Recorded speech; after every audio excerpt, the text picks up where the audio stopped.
Check two, check 1 2, check 1 2. Yo yo yo.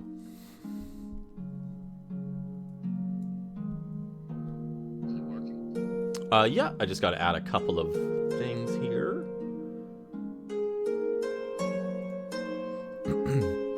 Hey, you want to give me another try there? A 4 5 6.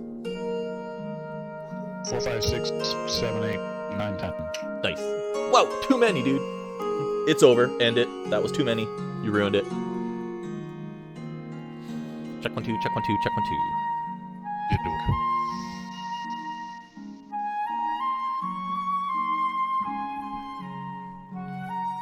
All right, I'm just gonna run to the washroom one last time here, and then we'll get started.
Oh boy. Okay. Still there, man? Can you hear me good? I can hear you, but every time you draw away from your mic, you fade. Okay, yeah. I'll let me. Yeah. Oh, I turned my gain. Yeah. Let me bump up my gain. Yeah, this will help. Check 1 2. Check 1 2. Check check check check check. Check.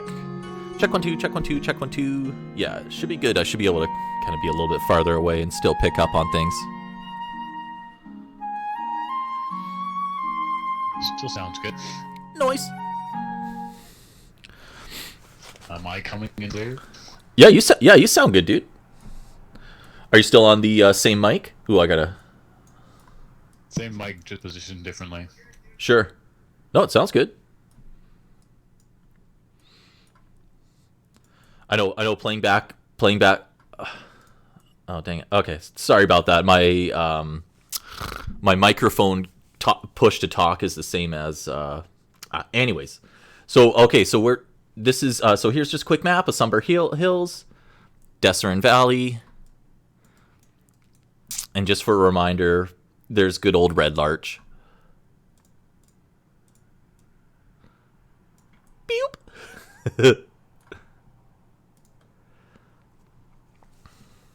That's right. Don't I have a pet bear there somewhere, or I have a charmed bear? I can remember. So yeah, so let me read this off. So it's just kind of a reminder from where we left off. Okay, so arriving in Redlarch after an undiscussed event deeper inland, Theren Dude, am I saying your name right? That's correct. Okay. Theren found sanctuary and lodging at the Swinging Sword Inn. A modest inn, but luxurious by rural standards, and met with the proprietor, Kaylessa Urkel. I hope you remember all this, dude. I think I have notes somewhere. Okay. Kaylessa Urkel, a sturdy, pleasant woman from the Urkel family of Waterdeep. You must remember Kaylessa, no? With the really bad. She's just thick, right? Yeah, with the really bad mixed Irish accent. Here, I gotta turn my gain down a bit. Shit. I do. How'd you do that for? Okay, sorry, dude. I'll keep this going. Kaylessa Urkel. I just keep watching my volumes here. A sturdy, pleasant woman from the Urkel family of Waterdeep. There, Theren also met the noble half-elf priest Eridon, cleric of Lathander, god of spring and birth. You must remember Eridon, dude. Come on. Okay, here, maybe this might help refresh more. Both performed the task of confronting brigands who stole much-needed supplies from the town of Redlarch. This was a task set by the constable Halbrick, as well as Kaylessa asking Theren to search for Andy Wormfoot. Wormfoot sounds familiar. Andy was the dead guy that you found. The Harper agent. After dealing with the bandits, Theren released and befriended a local black bear who was captured by the bandits. During this task, Theren came upon the attacked wagon and deceased corpse of Andy Wormfoot, a Harper agent. Returning to Redlarch, Theren, Eridon, and Theren's furry friend returned the town supplies to Constable Harbrook and was discussing Andy's fate with Kaylessa back at the Swinging Sword Inn.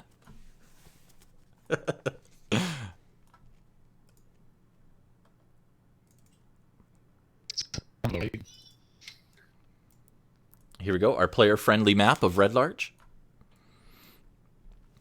So the few buildings that we have gone over are, and I'm going to show you where they are on the map, are the Swinging Sword Inn, obviously. So let me zoom in a little bit more.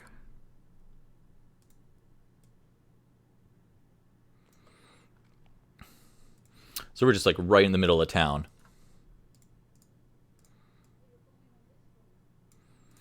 And the red dot is the Swinging Sword Inn. And then the bar, the Helm at High Sun, which is right across the road. Oh shit, here, I better double check this, man. Sorry, we'll get into it. I'm setting my head up.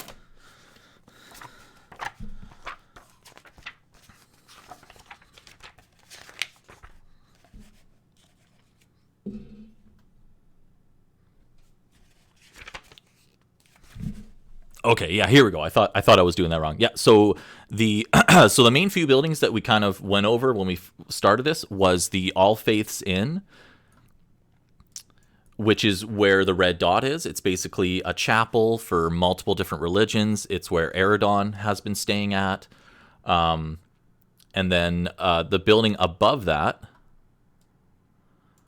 this one here, the larger building, that's the Swinging Sword Inn. And then straight across the way from that, this is kind of where the well was in the middle of the town, was the Helm at High Sun, which is basically across the road. But those were kind of the main buildings that we had discussed previously.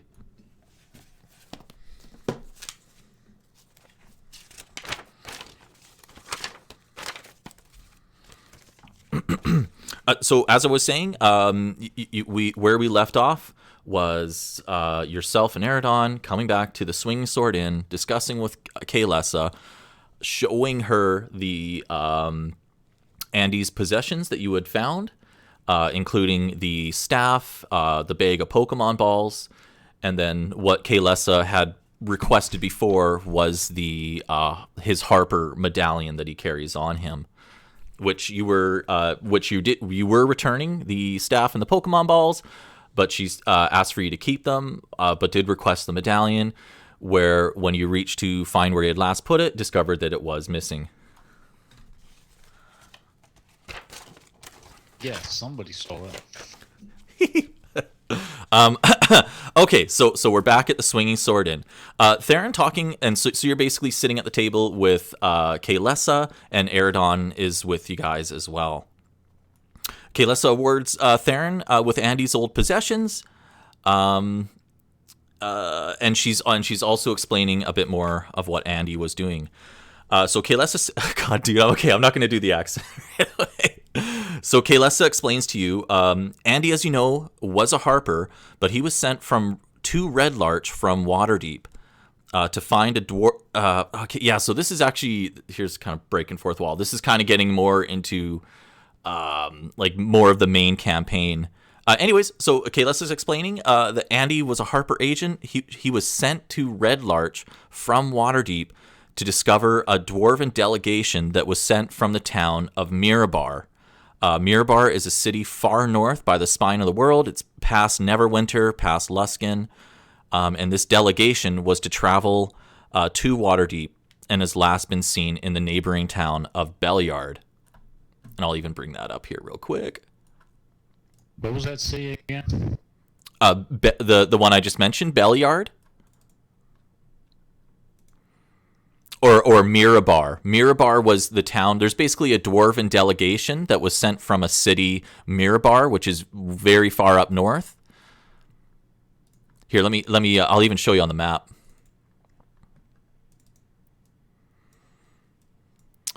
So, so Redlarch is basically right where I'm throwing that dot. I know it might be out of sequence for you. But we're basically between Neverwinter and Waterdeep, Redlarch being a little bit more inland.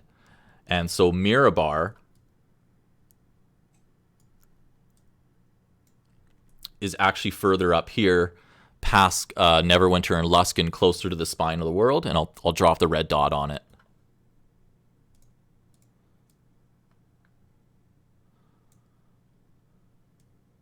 I see. So we got a long trip ahead. Yeah. Oh, so she's definitely not saying. So she's definitely not, implying to go up there, because what she was explaining is the delegation that was to travel to Waterdeep, which is back down along here, closer to Redlarch. The delegation was last seen in Belliard, and I'll zoom in here.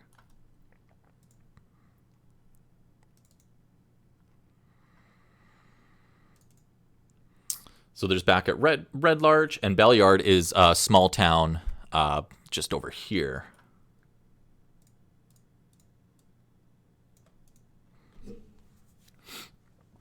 Anyways, so the delegation was to travel to Waterdeep, but is last seen in Belliard, a small town on the east side of the stone bridge of Somber Hills. The stone bridge is like a really huge, it's almost like a wonder of the world. It's supposed to be like 400 feet off the ground. There's no railing. It's like I'll try and show you a picture of it. But anyway, it's kind of like a famous known landmark there. Eridon pipes in. They were in Belliard 10 days ago. That's basically a week. I came here, or 2 weeks. I came here by the way of Westbridge. They should have been here by now. So Eridon came from Westbridge, which is the town a little bit further north of Redlarch. But a lot of people travel between Westbridge and Belliard, and that's where the delegation was last known to be seen. So, sorry, dude, almost done here.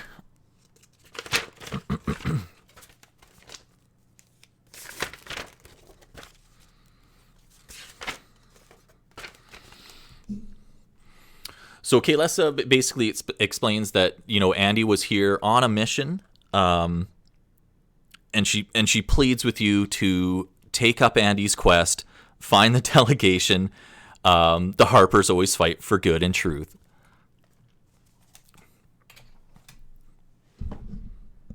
You definitely don't have to do this. I would think that would be the principle of my quest.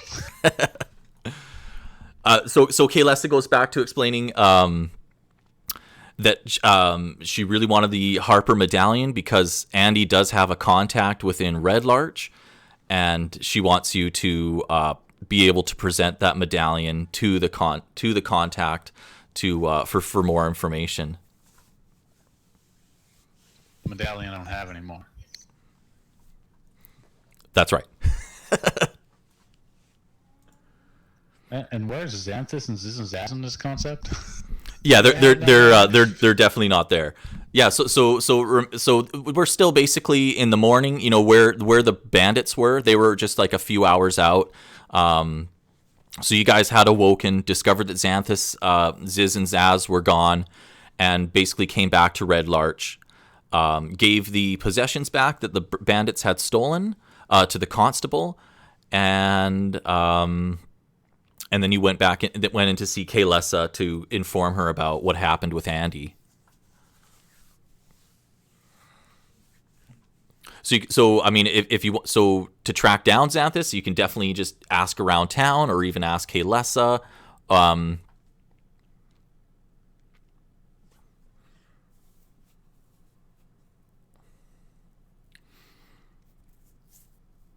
Eridon pipes in and mentions the Red Wizard to Kaylessa.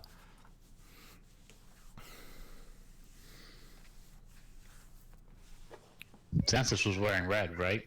Yeah, you got it. So Kaylessa says, the red dude. I seriously can't do accents right now, man. I'm too tired. So Kaylessa says, ask Eridon asking Kaylessa about the Red Wizard because he definitely stands out in town. So Kaylessa just says something to the effect that, you know, Red Wizards not to be trusted, blah blah blah. But he is staying in town here and does have lodging with, oh boy, because Kaylessa refused him lodging, but she would know that he would be staying at Mother Yelantha's basically a boarding house in town here.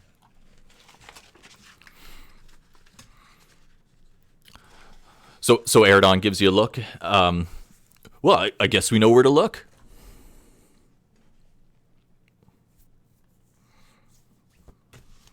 So what? So Theren is currently distracted. Hey, that's okay, man. Yeah, totally. So Eridon tells you that he's going to go and return those. He's going to the leather tanner where he had all those straps to help carry back some of the supplies. But Kaylessa was informing you that she denied lodging to Xanthis and that he's most likely staying at Mother Yelantha's boarding house. And Kaylessa tells you that that's where a lot of the town's workers stay, especially in the quarry. Let me bounce back to the Redlarch map.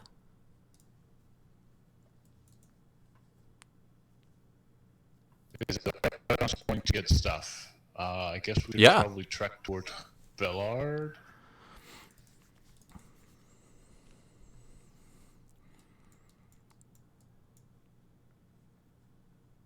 Okay, so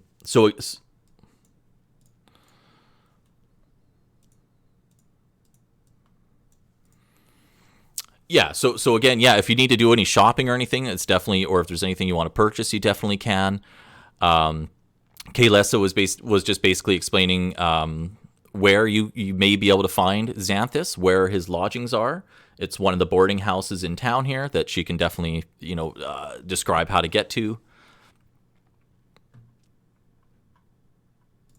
Or if you just want to start traveling out to one of the different towns, you definitely can do that.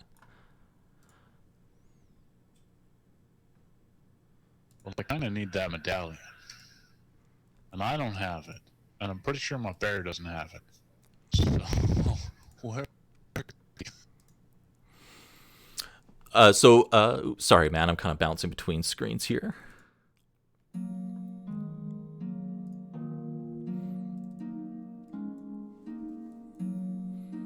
Yeah, Yeah, so it's definitely up to you if you just want to get back out on the streets, do any shopping, or listen for rumors, or find this boarding house that Kaylessa was mentioning.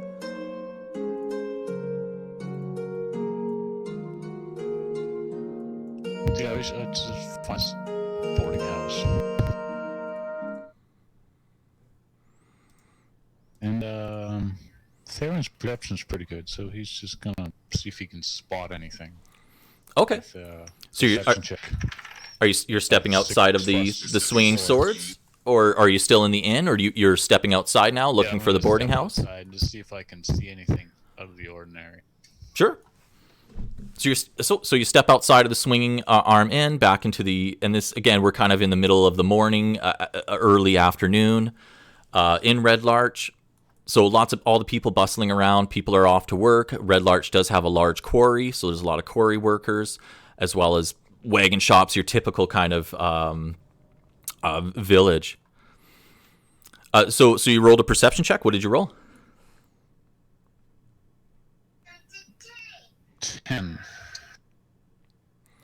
10. Okay. So looking around, like I say, it's pretty normal goings about. There's different caravans coming and going. You see one caravan pull into the helm at high sun. Different guards coming out. You notice not too far away from you. Like I say, you've basically just stepped outside of the inn. Over at the All Faiths Shrine, which is basically right next door to the inn that you're at, you see priests and acolytes coming and going of different races and ethnicities. But on the street corner, you also see notice a group of kids that are standing around laughing at each other, and they seem to be talking about some kind of tale or some kind of something about the town. Kids playing in town in the morning? Yep. Yeah, dude.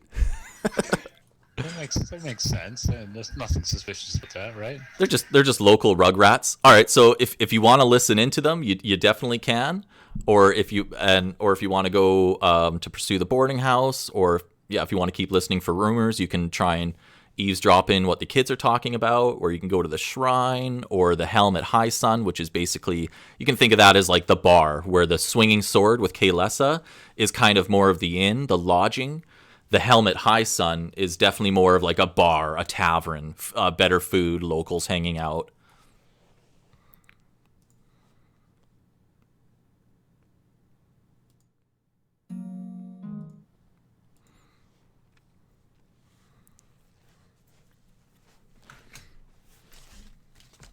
Guess I should go into the helmet high sun. I think that's where I remember Xanthis going last time, or where I saw him last time. Okay. Give me one quick moment here.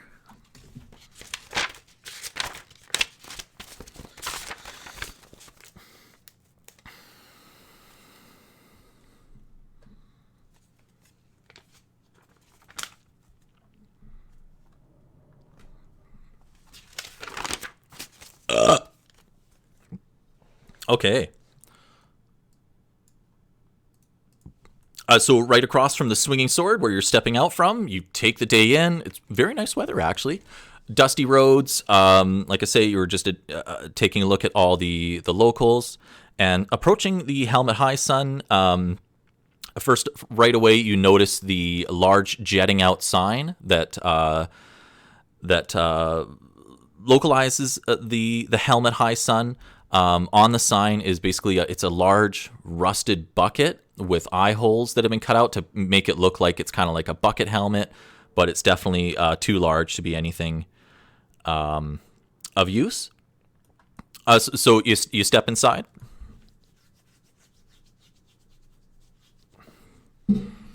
So stepping in, it's a large building, all wooden planked, very dimly lit. But it is quite busy, and quite a few of the locals just sitting around, and it is still quite a relaxed environment despite how busy it is. So now, is Redlarch kind of like more human, or what's their general race in Redlarch? Yep. Yeah, it's a mixed ethnicity, but yes, it definitely is mostly human. But you still see dwarves, the odd elf, half orcs. But it still very much is a human settlement. But it is mixed, and there isn't any kind of racial discrepancy or anything. All right, so I stepped into the helmet, hi son. Yep. And did you want to grab a seat or get a drink or look at the? See if I can spot Xanthis, maybe. Sure. Around there. Yeah. No. Go ahead and do a perception, man. I got a 5. Oh god, dude. 9. 9? Okay, that's not bad. All right, dude, it was so bright outside. Stepping into here, it takes a moment for your eyes to adjust to how dark it actually is in this building. Looking around at all the denizens of the Helmet High Sun, again, it looks very locals. A lot of the stone quarry workers, these guys are dusty as hell. You do see one older human who is basically kind of yelling at some of the staff at the helm there. You do also notice a well-armed, what appears to be a half-orc sitting at the bar. I should have explained, as you stepped in, there's tables everywhere. That's where people are dining. But at the back of the building there, it is a very long bar where drinks are being served. And this is where you notice this heavily armed half-orc sitting and having a meal. Other than what appears to be possibly be the owner that's yelling at staff to hurry up, and the half orc, everybody else seems pretty to do with town here. Workers, quarry workers. Can I also say, is there any gnomes? I feel like I might see a gnome in here. Gnomes, okay. So, like I say, with your eyes adjusting to the dim light, you start do furbolgs, man. Do you have dark vision, don't you? I'm just guessing, but I'm almost assuming that furbolgs would probably have some form of dark vision. I don't have dark vision of some form. No. What? You furries aren't dark visions? Yeah, magic and hidden step, powerful build, and all that fun stuff. That's cool. That's okay. All right. So, like I say, as your eyes adjust, all of a sudden you notice one of the bathroom doors kick wide open, and out walks a gnome. Out walks a tiny gnome. Oh, I think I recognize that gnome. If this gnome would like to describe itself. This gnome, he seems to be about 3.5 feet tall. He's got some dark blue hair, and his trim is a little lighter cream color. So he's got a light cream colored skin. For a rock gnome, it's relatively light, and his eyes are a dull emerald color.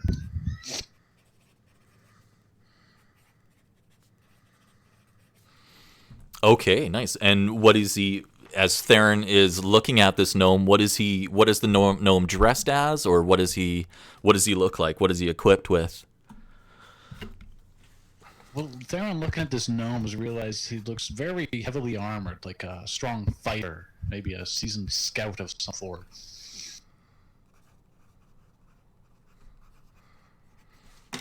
Okay, so as I was saying, sorry, what kind of armor does he have on him? Is this like plated or chain or? Theren notices it looks like a ringmail armor with a shield and a warhammer he's carrying with him. Oh, sick. Okay, so as this is he would you describe him as like scruffy or unkempt, or does he seem clean cut? It's kind of scruffy. Got a little bit of a goatee, long mustachey, a little beard there. That's what I'd see out of him. Okay, cool. Okay, so this scruffy, well-seasoned looking armed gnome kicks the door open out of the washroom, adjusting his belts, and actually locks eyes with Theren. Does the gnome do anything, or does Theren say hi to him or anything, or does he let the gnome grab a seat? You did make eye contact for a brief moment there. Theren kind of pays attention, makes sure he seems out of place in this little town, but it's unsure. Okay. So so the gnome absolutely not washing his hands. But he does see that gnome walking around. Okay. So like I was saying, the gnome adjusting his pants and his belt walks back over to the bar and grabs a seat at the long bar there and waves down the beautiful waitress, young human, red hair, you notice right away, and is basically getting a drink. So it's so Theren, you're still just a few feet out of the doorway, kind of scouting the room and deciding what your next move is going to be. What time in the morning is it? It's getting close to noon. It's like 11 o'clock. It's almost like real time right now. It's like, yeah, it's between 11 and 12 basically. That sounds good. So did Theren eat dinner? I can't remember. Did he have breakfast?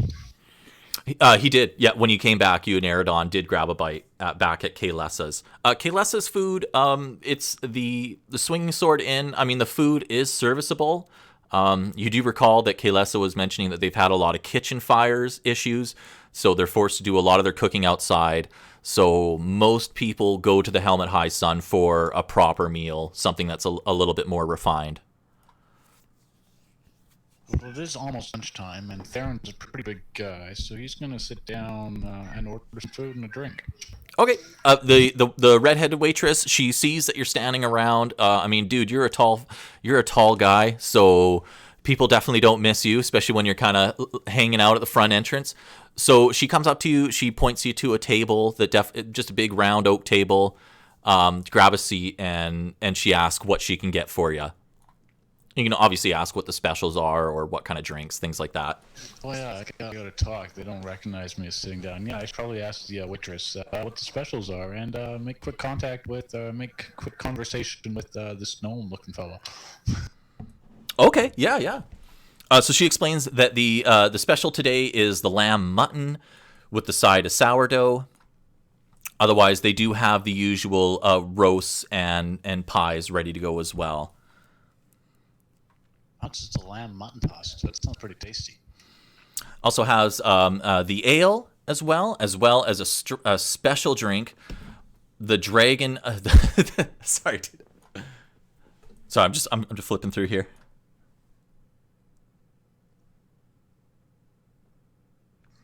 Yeah, just the local Redlarch ale, as well as a special dragon whiskey brought in from Waterdeep.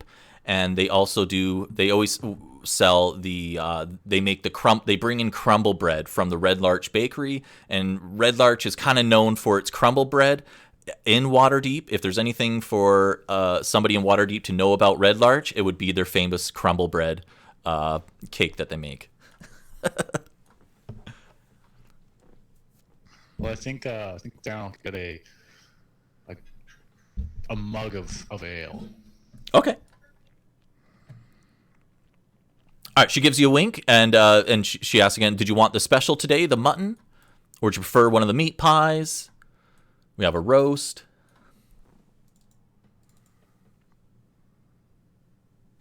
The pie sounds good.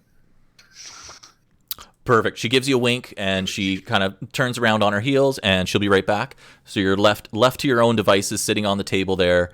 Just basically kind of eyeing the room, and you do have some of the locals that are eyeing you as well. I'm a pretty big character. You see a couple of drunkards that are actually kind of you can tell they're drunk because they're definitely not walking straight. They actually look like they are armed and wearing a leather armor of a sorts. And they both start to walk up to you. I turn, look at them. Hello, for you members of the inn. So these two guys. So like I say, they're these two humans. Again, they look very unkempt. They are somewhat armed. They actually bump into the table, and one of them explains, "Hey, you're that furbog that came here a couple days ago." And they're kind of giving you kind of. I am. Okay. It's very hard for me to hide. I can't disguise myself very well. Right. Well, look here. Me and my mate, we're guards. We're the local guards. We work for Hallbrook. You all right? Now, man, you're making us look bad taking out those bandits, are you?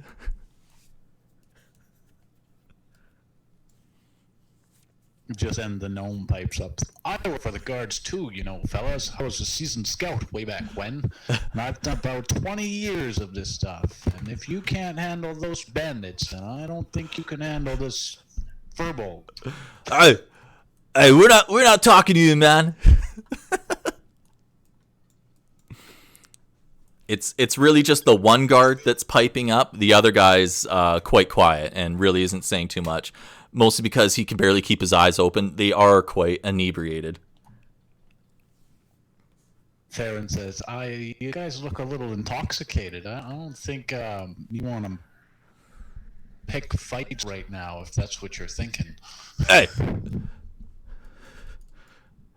Look, man. We just quit making us look bad. All right? All right, you guards. Go So back there's to your post then.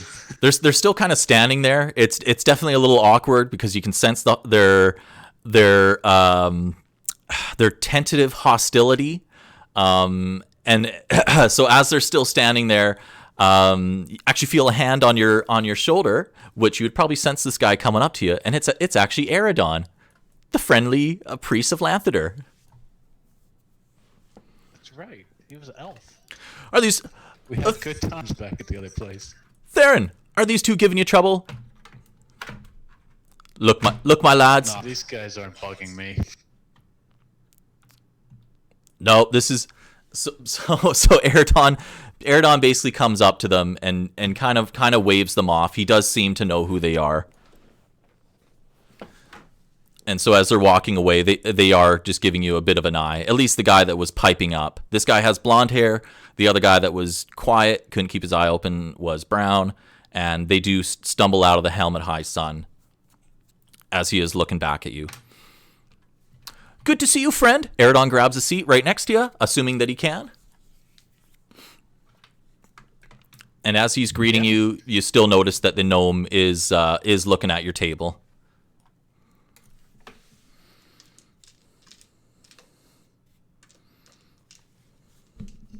And as Eridon sits down, he waves at the red-haired waitress, basically to signify that he's grabbing a drink as well. So little redhead lass comes in, drops your ale off for you, as well as one for Eridon, and she tells you that the mutton will just be a minute. Sorry, that is what you ordered, right? Or no, you went with the meat pie?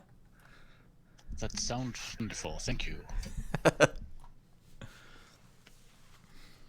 So Eridon looks over at you and says, "Any luck tracking down the wizard?" Not yet. No, I got hungry, and then I decided to take a seat beside this gnome. So is the gnome approaching at all, or just still kind of keeping to himself at the bar? Well, he's piped up. He's kind of he's eyeing up Theren and Eridon because sure, Theron's a furball and doesn't seem to fit very well in a city of this size. So Eridon looks at you, and he can tell that you guys are making eye contact, and he kind of leans over to you. He's like, "Do you know this bloke?"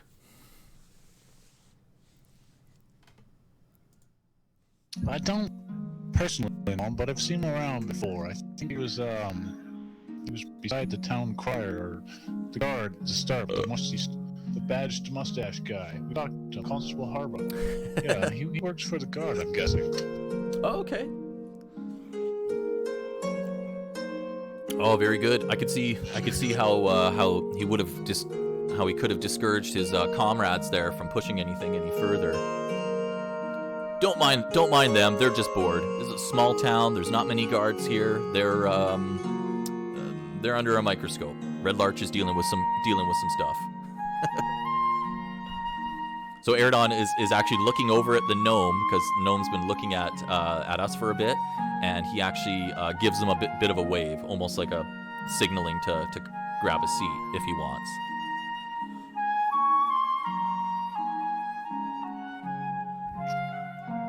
The gnome reluctantly agrees. Walks up, sits beside him, starts conversation with the two. So, what are you doing here in the town of Redlarch? Did he take his drink with him? Yeah, he took his drink. Gonna have a drink. So Eridon looks over at him and explains. Eridon explains that I just came in a few days ago from via of Westbridge. I'm an acolyte of Lantheder, and I'm traveling from site to site on my pilgrimage to help who I can. Currently, I'm staying at the All Faiths Inn. My good furry friend here, we just took out some of the local brigands that have been causing issues for the locals, and we helped out Constable Harbrook, bringing in some of the supplies that were robbed. Say, have you happened to seen a wizard around here? You are one of the local guards. He's a tall human, red, possibly a wizard of Thay. I don't recall seeing one in this inn, but I do remember seeing one. I think I saw one walking out the door, or walking north. Just then, sorry dude, flipping through notes. Just then, you hear a pretty gravelly voice pipe up. You talking about the wizard? Everybody's got the same accent. It's a very localized dialect. You talking about the wizard? And so Eridon obviously looks over, and I would assume that you look over yourself as to who's kind of piping up. Yes, we all look whatever direction that sound is coming from. I just wanted to make sure. Yeah, so the voice is actually coming back from the bar there, and it's actually that half orc that you noticed when you first came in. And so the half orc's looking at all three of you, and she explains, "Oh, wizard's been here for about a 10-day. Nobody trusts him. I heard old Carelessa wouldn't even lodge him up. There's enough weirdness going on in Redlarch. People don't want to see no wizard of Thay hanging out." So Eridon. Oh, go ahead, Matt. Actually, I'm gonna grab my coffee. Go ahead, dude. That's fair. Does anybody know approximately which way he went? This gnome fella, I haven't figured out his name yet, but says he saw a wizard heading north. Does that stir to your mind, Mr. Half-Orc? One second, dude.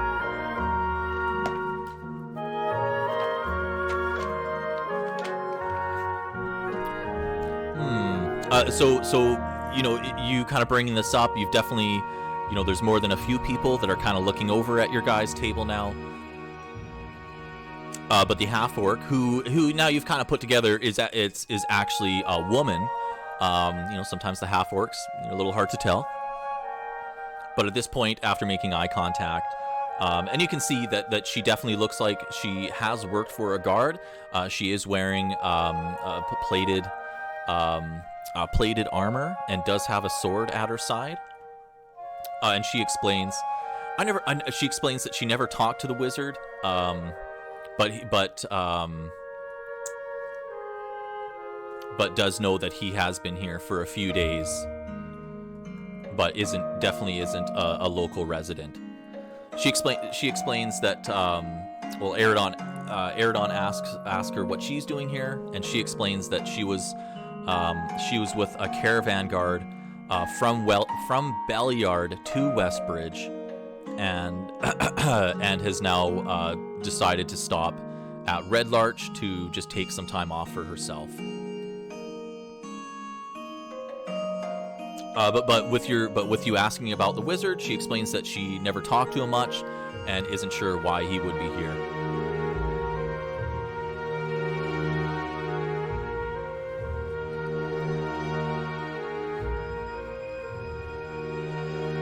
So Eridon looks over at the gnome and says, "Gnome, what's your name?"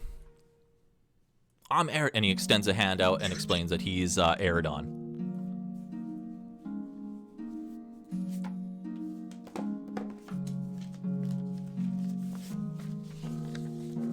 My name is Zandracan. Oh shit, sorry, say that again. The gnome pipes up, says to Eridon, "My name is Zandracan," and goes out to reach up and Elf's hand. That Zandracan. Zandracan. Zandracan.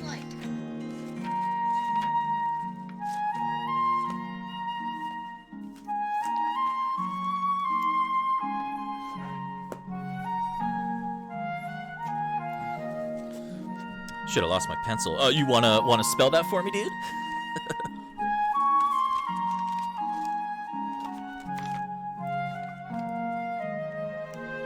I just spelt it on chat. Oh, nice, perfect. Okay, I'm just gonna write that down quickly.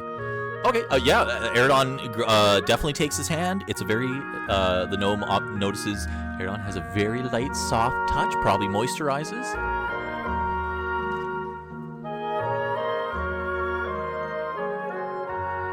Zandracan's got a moisturized hand. The elf's got a moisturized hand. The elf. I mean, the gnome could be moisturized hand too, but he's a rough and tough season. Could just not have. Yeah, I'm sure it'd be a little bit more callous. Hands.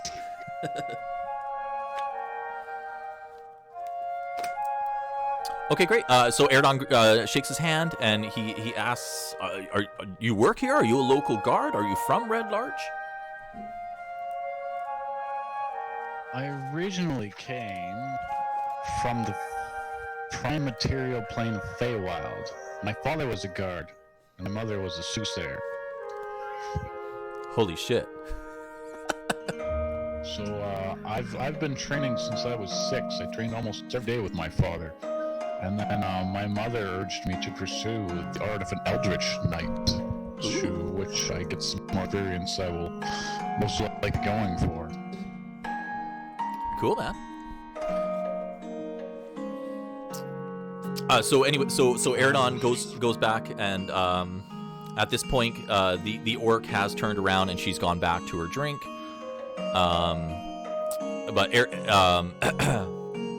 So Eridon asks the gnome about if he has seen Xanthis at all, the Red Wizard, and his 2 companions.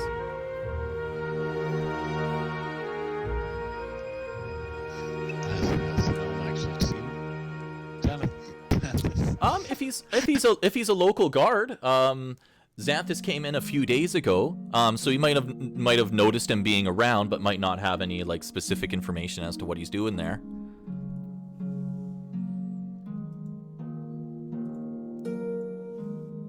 Well, being part of a local guard, he did see the wizard type looking with 2 little scurrying children beside him. I don't know if he was heading north, but it sounds like he was heading north. Just then, the redheaded lass, the waitress, she drops in the meat pies that he had ordered, and brought one out for Eridon as well. And so Eridon just explains, "Oh, don't mind me," and he just dives right in for it. Well, everybody's hungry. I think we're all gonna eat. So Eridon does explain that he went to drop off some of the leather holsters and straps that you both had used to bring back some of the equipment for the town. He did return it to the tanner, the local leather worker, and he did inquire about Xanthis, and same thing. She said that she's aware of the Red Wizard, but is unsure where he may be.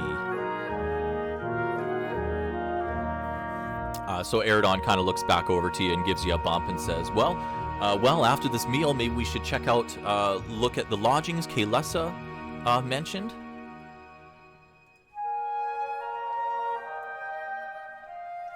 I like that idea, Eridon. All right, so you guys are gonna keep munching your meals, and the gnome is still at the table with you guys. Zandracan, enjoying his ale there. It's a good ale. So Eridon's looking over at you, and then kind of back at the gnome. And Eridon pipes up, "We could use some muscle. Are you on post right now? Are you currently working with the constable? Or are you looking for some mercenary freelance work?" Well, for 27 years, I wandered Faerun, became a strong, capable warrior, and then decided to settle down in small hamlet. So I just assist the guard with the town to protect the village and patiently await my next adventure. Ooh. So Eridon gives Theren a bump there. He's like, "This sounds like perfect timing. We are currently looking for the Red Wizard. He has stolen something of value to my compatriot here, and we very much wish to return it."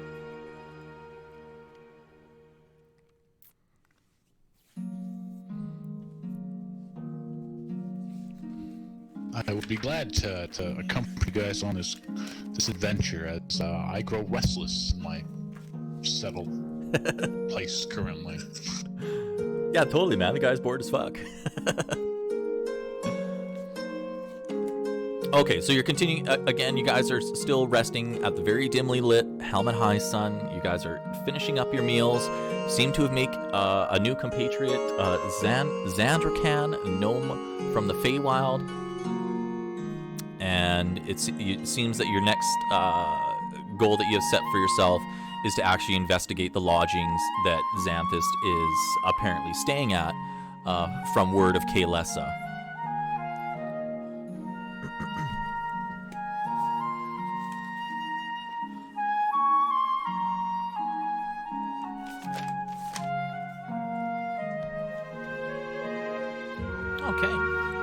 So if you guys are done your meal, Eridon pushes it aside. He leaves his 2 silver, which is the cost for the meal and the drink. He leaves his 2 silver on the table.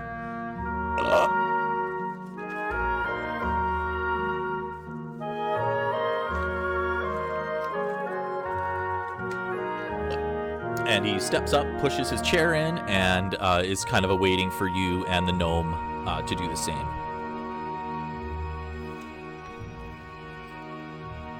I guess we shall carry on. Where are we going? Okay.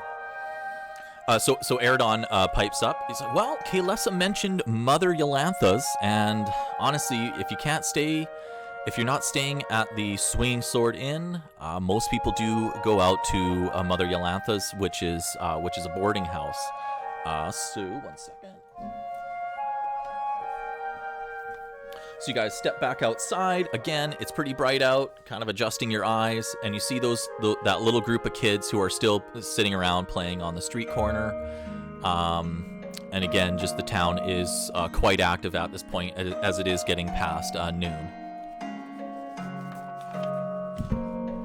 So, Brother Eridon points out the way to Mother Yolantha's.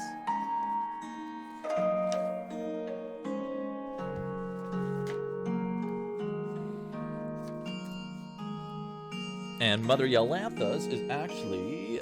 sorry, dude, flipping pages.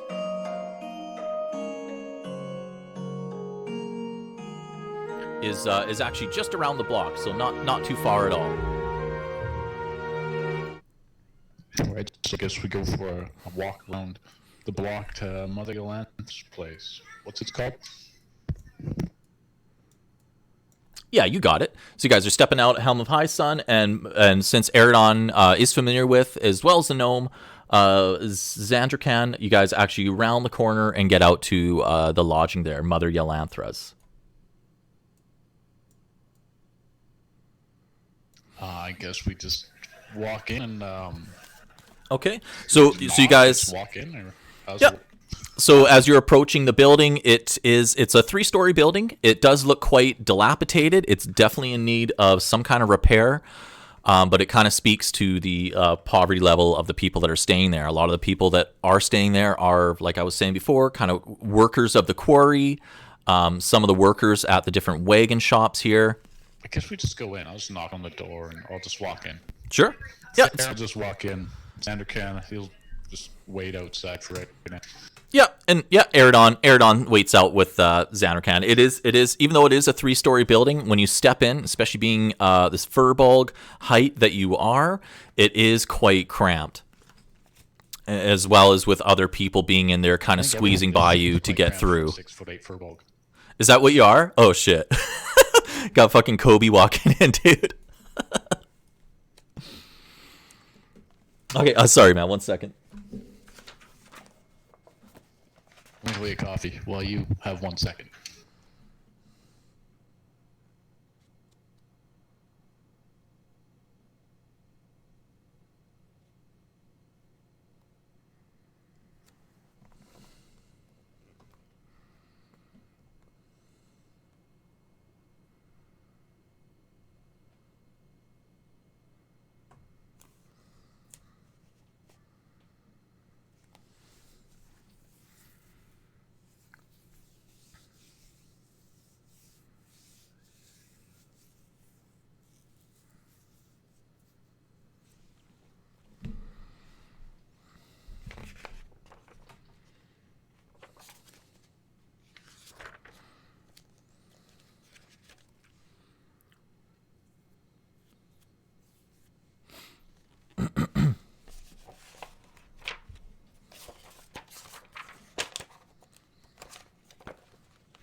So is Mother Yolanda the person I need to talk to? Is she? Yep. Did Celeste give a good description of her? Didn't give too much of a description, but you know her name. So as you step in, like I say, this is a very tight building, narrow wooden hallways, creaky wooden stairs. There's a lot of some of the commoners, the peasants that are boarded there. There's about room for 20 of them that are coming and going. And like I say, for a furball that's taking up a lot of the hallway, there's some of them that are kind of fitting by, and it's tight. You're not exactly comfortable. So asking some of the commoners that are coming and going for Yolantha, you do hear her voice. Hold a minute! She seems to be aware that somebody is looking for her. So old lady Yolantha, she is... Oh, sorry, go ahead, man. Well, I was just going to say, oh, hi, Mother Yolantha. So as you see, she's this short, hunched-over woman, mops of gray, curly hair, and she actually does have a pipe that she's kind of chewing on and smoking at the same time, while she's yelling at a couple of what you would assume are some of the kids that do like the cleanings and the setting up of rooms and whatnot. So as she's, Jackson, go get over there! Oh! And so she looks at you, and she looks right, dude. You tower like 4 or 5 feet above her, man. So she grabs the pipe out of her mouth, and she explains, "Lodgings are full. There's no room." I won't be staying here, but I've got questions. Have you seen maybe a Wizard of Sam? No, put that down! Put that down! She's back to yelling at the kids there. Sorry. And she sorry, she asked you to repeat. Have you seen a Wizard of Theren walking around here? I hear there might have been somebody with that. The Red Wizard lodging here. I let him stay. Okay. So yeah, she explains that she let the Red Wizard stay, as he did seem quite desperate. So she explained that yes, he does have a room here. And she's back to chewing her pipe, and you're seeing, smoke rings that are pluming out.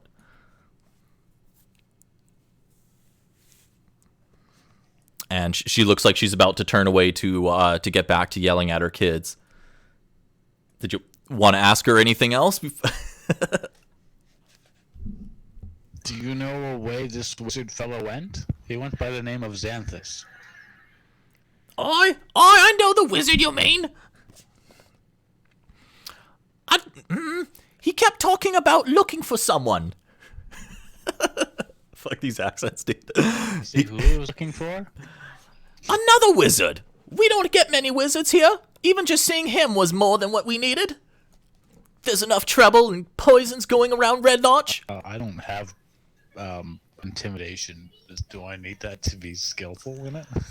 No, not at all, dude. You could. So if you want to intimidate her to give you some information, you definitely still can. Absolutely. I mean, I'm neutral good. Maybe that's not a good idea. Well, you can still persuade and things like that too. Sorry, she was still explaining. So she was explaining that Xanthis does have lodging her here. He doesn't know. She doesn't know where he may have gone, but he was apparently looking for someone.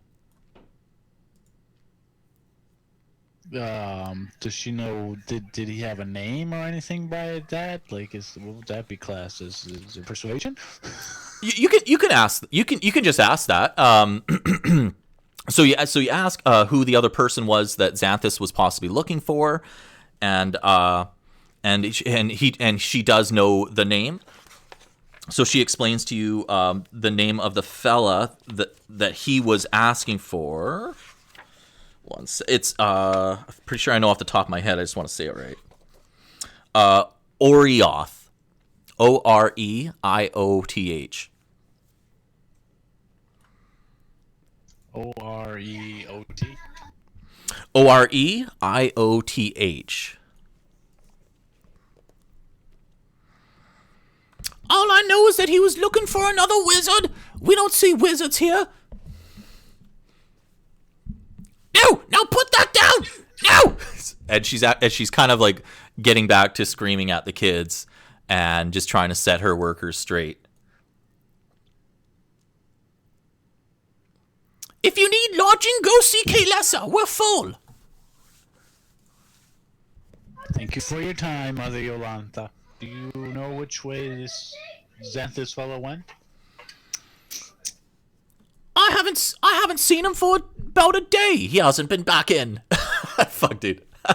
She was explaining that she hasn't seen him for about a day.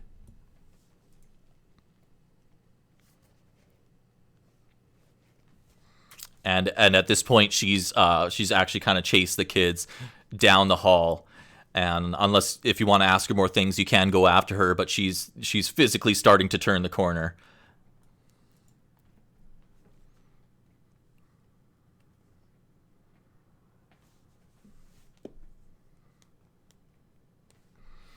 And as you're standing, as you've been in the lodgings here, like I say, it's very tight, very uncomfortable. Some of the quarry workers, have been giving you, again, quite a look. And safe to assume, probably just being that the height that you are and the furbolg, that they don't see you guys too often in this town. But you are getting some stares from some of the workers that are lodged there.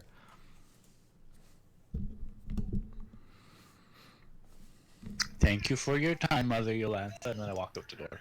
Okay. Go talk to Kaylessa! Okay, and you step out, and you're stepping back out into the, you can see where you're on the map there, and Zandracan and Eridon are just having a conversation just out front of the steps. So Eridon looks at you and he says, "Well, anything?" Xanthis was looking for another wizard called I Got Oriot. No, dude, you got it. Here, I'm gonna type it in.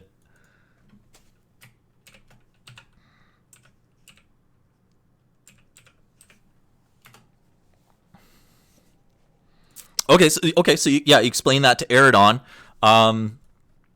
Eridon's rubbing his chin, kind of thinking back in his head.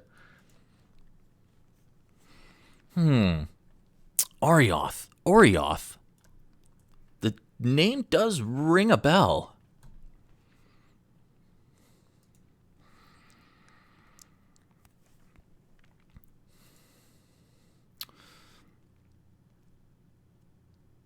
So Eridon, again, like I say, he's thinking of the name, and he actually 1 second. Shit, sorry, dude.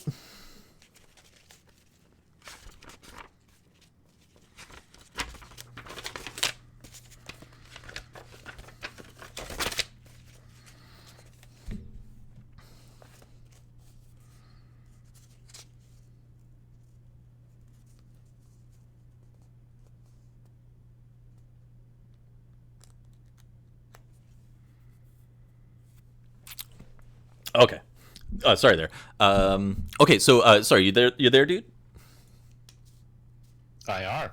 Okay, so Eridon, like I said, he's rubbing his chin, thinking of the name, and Eridon says, some of the head priests at the Elf Face Shrine may be a little bit more versed in the history of Redlarch. I say we take that name to them.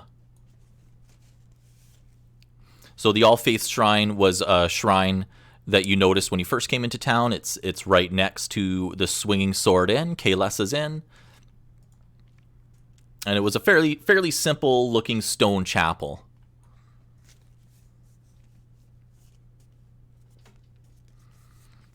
Yeah, we can go check out the Church of All Faith Inn, the All Faith Church.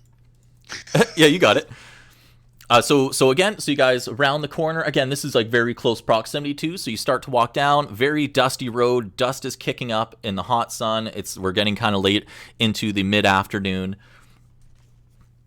And again, you're just seeing caravans coming and going.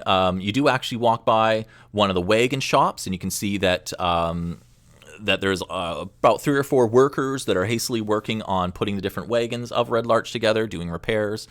And then again, you see that crowd of kids, and they're actually all looking at you guys.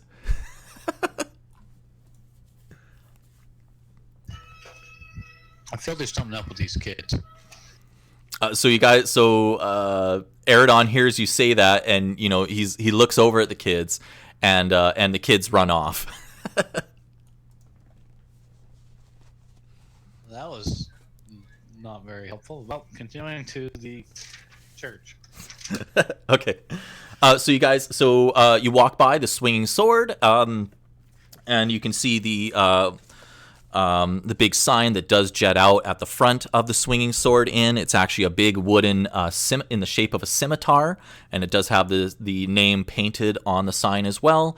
So walking past that, you come to the stone chapel that is quite a bit smaller, but is still a decent sized building. Again, very plain, all stone. But the two main wooden doors at the front of this chapel does have multiple different symbols of different religions, religions such as like Tempest, Helm, Lathander, multiple other ones that I can't remember. And so you get the idea that this is a very inclusive LGBT equality rights chapel.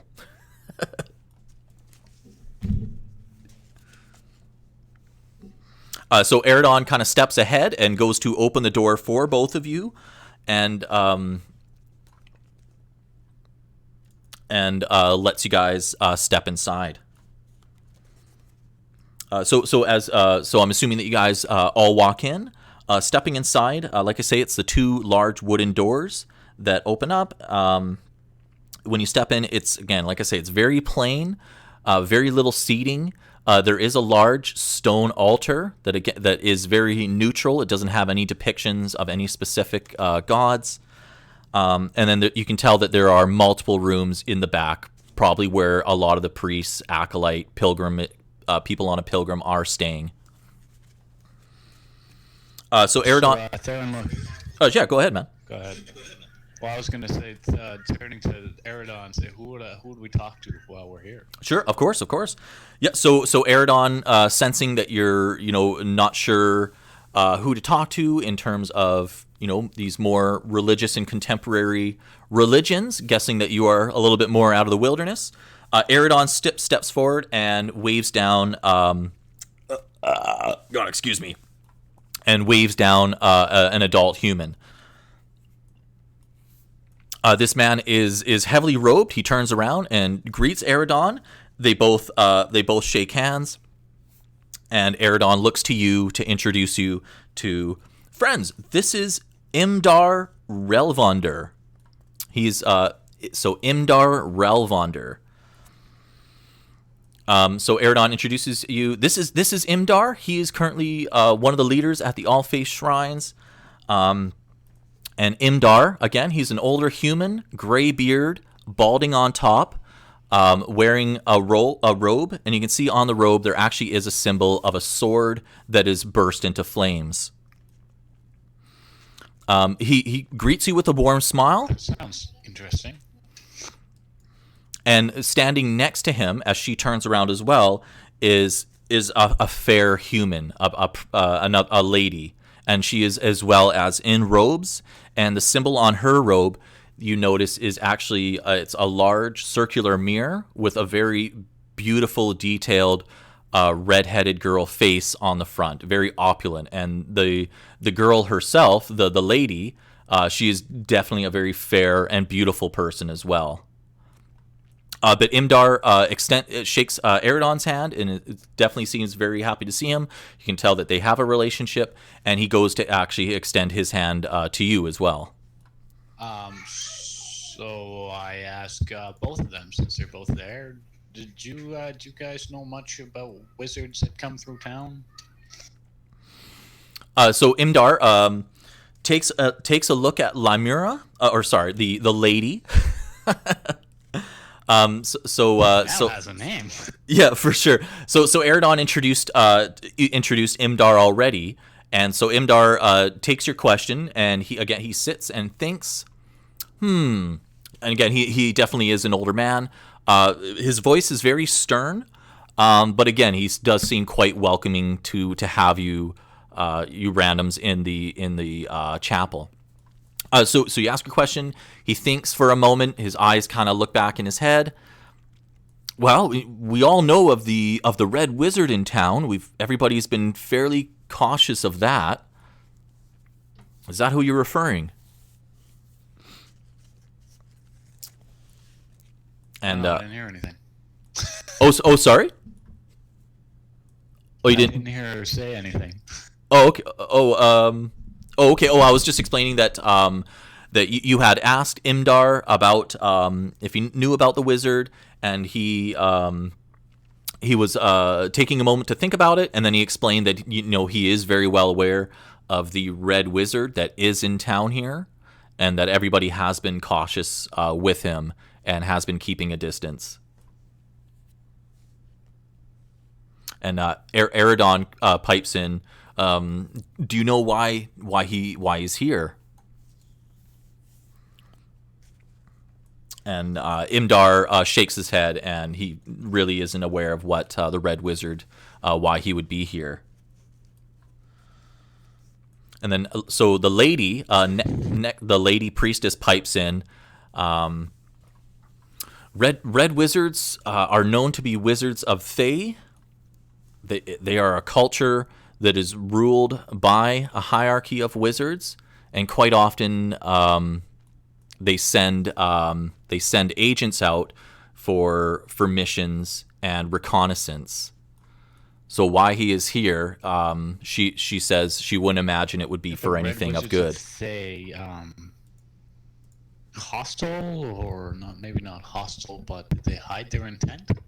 That's a good way of putting it. Yeah, so she explains. So you ask her that, and she says, yes, that's a way of thinking about it. The lands of Thay are very, very far off, but the wizards do spread their fingers quite far, even to the coast of Waterdeep and Neverwinter. So Eridon. Oh yeah, go ahead. That's all. Yep. So Eridon pipes in. We heard he may be looking for another wizard around here. Does the name Orioth? Are you aware of any of the history of Redlarch here? Any wizards that may have been here or currently reside? Yeah, that's why we went there. Good thing I got that Eridon with us. No, it's all good, dude. So Imdar, the male priest, looks over at the woman, obviously expecting more of an answer from her than himself. So Lamar, the lady, thinks for a moment.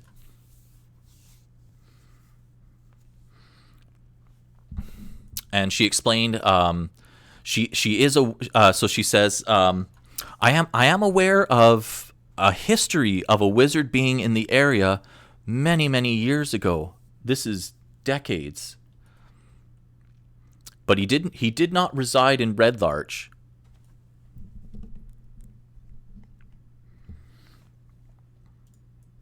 So Eridon pushes her and says, where was he known to be? Do you feel that this wizard, that was his name? And so the lady explains again that she doesn't know the wizard's name, but did know there is a necromancer that lived in the vicinity of Redlarch decades ago, and was suspected to be at the Lance Rock landmark.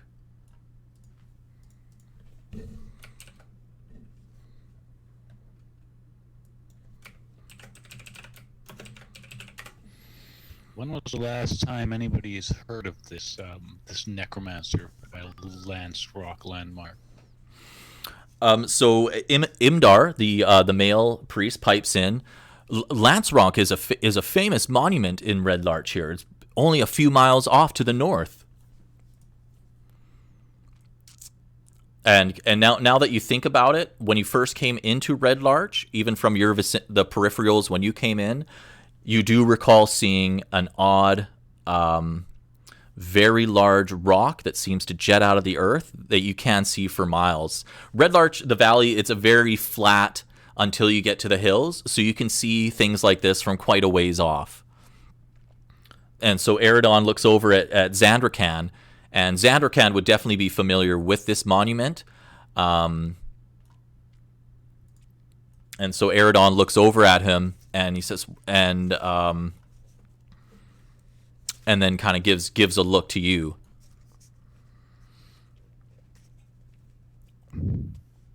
Zandracan, yeah, he's heard of this monument. I'm sure he's seen it before. Yeah, go get have Zandracan roll a history check for me.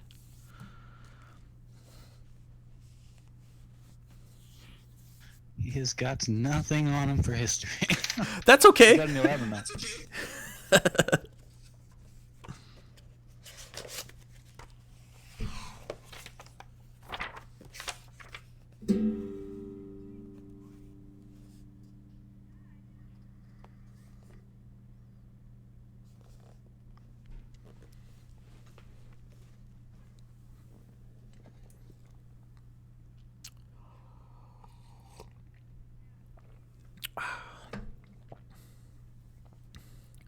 Meow, meow, meow, meow. Yeah, did you roll a history?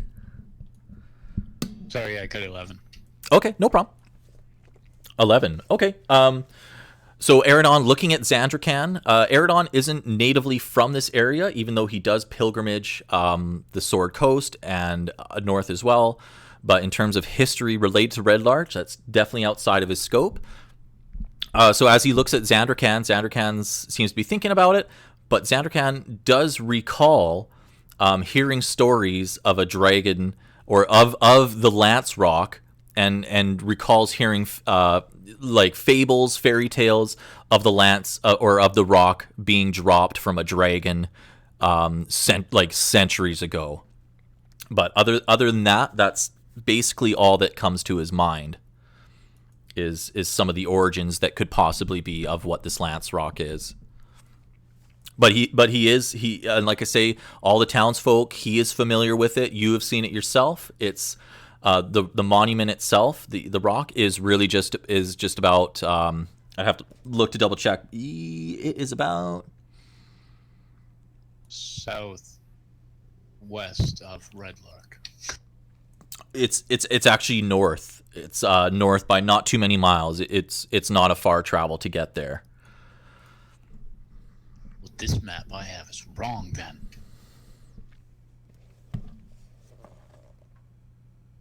Or sorry, no, sorry. I was looking at the compass wrong, man. Yeah, it's actually more west, southwest. Just beside the long road and Caldel path. Kind of in between there. Caldel hell. What, you goddamn metagamers? Yeah, I have a map. Somewhere in here, I've got a map in my backpack. Yeah, and like I say, the Lance Rock itself, it's a known monument.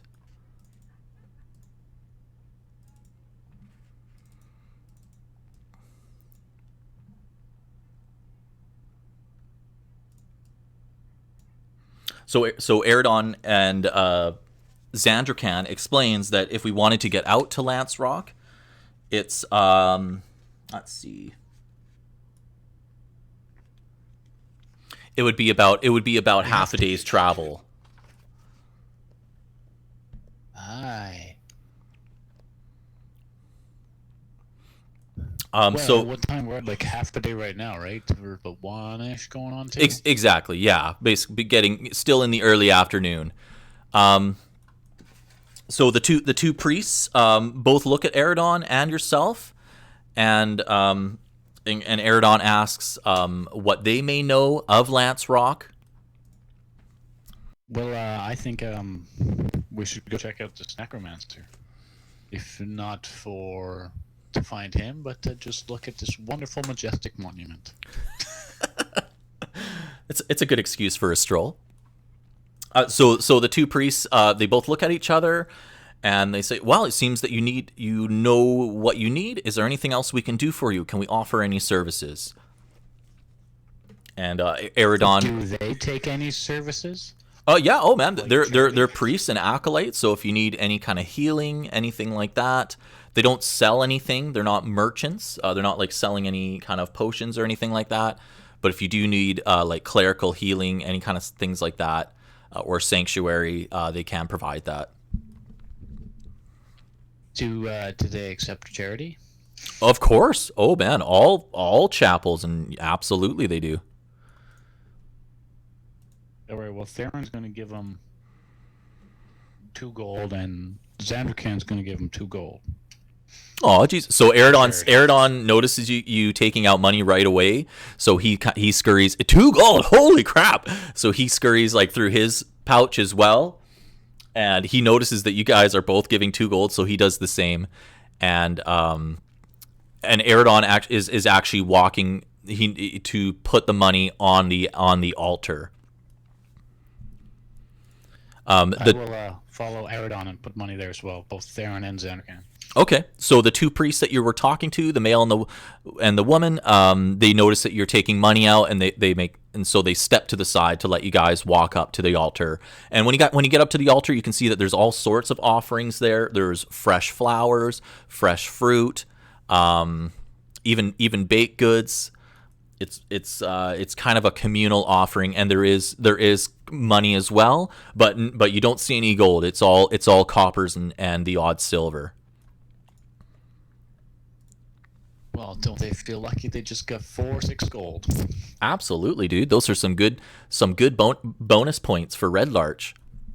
So as you are doing that, I mean, dude, you're a tall fucking guy. You're LeBron James walking into the chapel, and you see a couple, because at the stone altar is further back into the church, and that's where you can see there's actually rooms back there and lodgings. That's where a lot of the pilgrims actually stay and work and do their chores.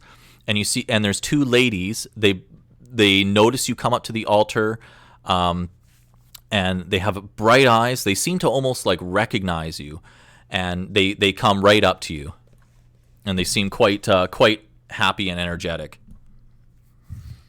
Come up to Theren. That's right. Yes. So these two ladies, they must be fairly young humans, but they are adults, and so they come up to you and they say, "You're the one Constable Holbrook mentioned. You took care of the bandits out." Yes, if that's a good thing. So they basically, they both reach out their hands to touch yours, not so much like shaking hands, but just to lay their own hands on you and say, bless you for helping the town. We've had so many hardships."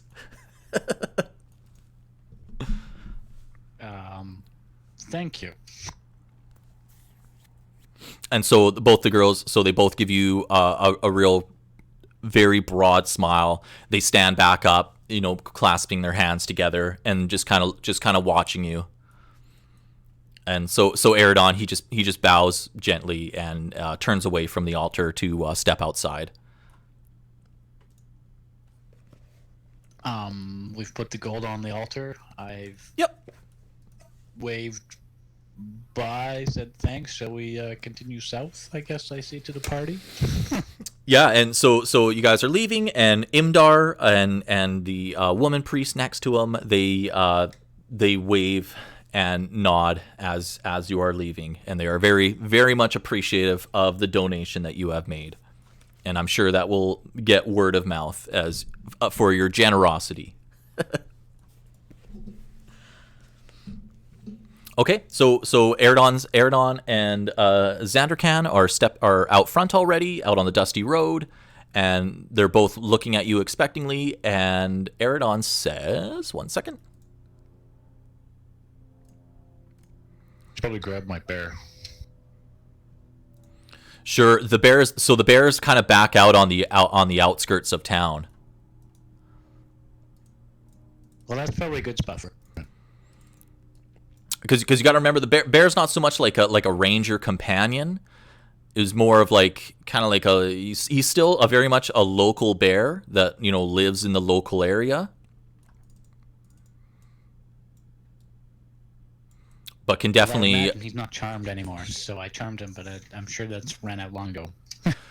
Yeah. So, but the thing is if you see him again, or maybe he's got your scent, so he's definitely well aware of your musky furbulk scent. So I'm sure he's not too far out in the wilderness. Okay. So Eridon and Zandracan, both looking at each other, and Eridon pipes up. He's like, "Well, I believe I'm fairly well equipped and ready to go. Is there anything you guys need before we head off for the journey?" Zandracan tells Eridon, "Nope, I'm all ready to go." Yeah, and Eridon is aware of any shops. Well. Yeah, and Eridon is aware of any shops if there's any, like, whether it's just like random stuff or if it's like an arms dealer. But if you feel like you're all equipped and ready to go, we can head off now. Or Eridon says, we could lodge for the night and head off first thing in the morning. It's up to you, Theren. Or we can head off now, and we'll most likely get there before the evening.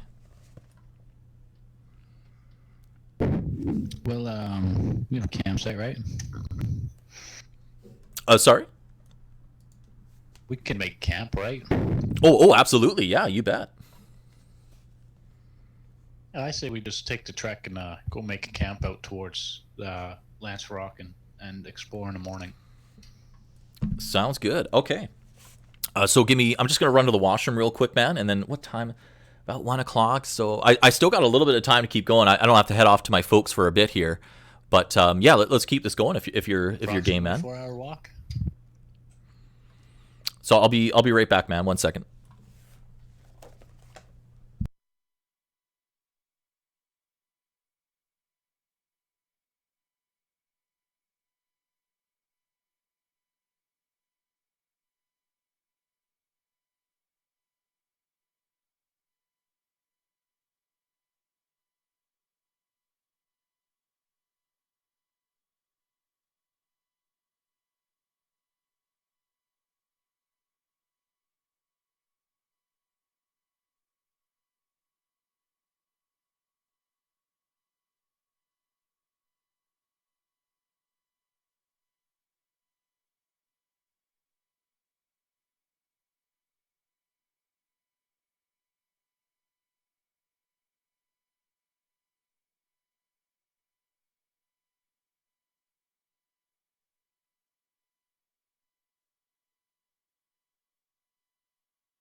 All right, so YouTube hasn't shut down the stream because of Pokemon copyright yet? No, not yet. That's a good thing. Okay, I got to change. Oh, did I not have the music on? Oh my god. Oh, because I'm on this scene. That's right. Shit, man. It's too many things to juggle here. 1 second.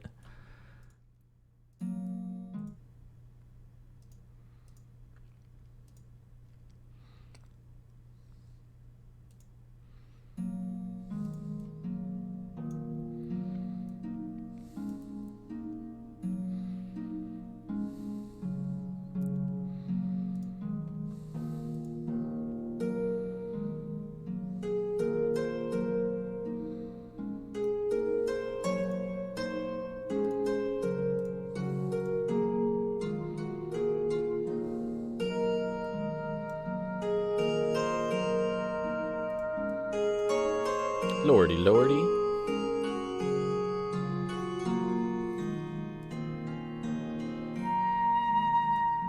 I was thinking that, I was like, crap, I better change the song. It's like, oh shit, I didn't even have it on this scene.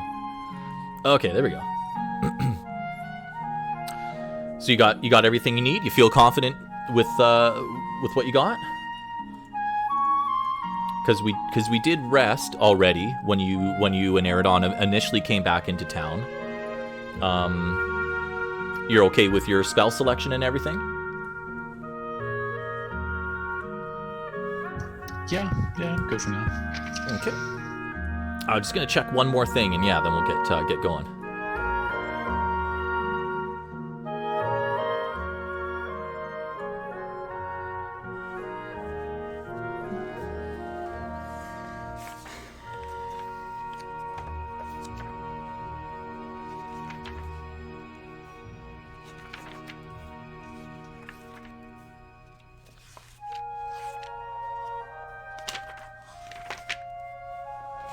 Yo, dude, you remember that stone bridge I was kind of mentioning when talking about the dwarven delegation from Mirabar, the city up north?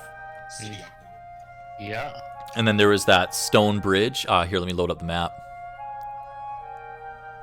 Oh god, I keep doing that. Bridge. Yeah, which is in Sumber Hills here, which is where a lot of the campaign takes place. You can see where Redlarch is.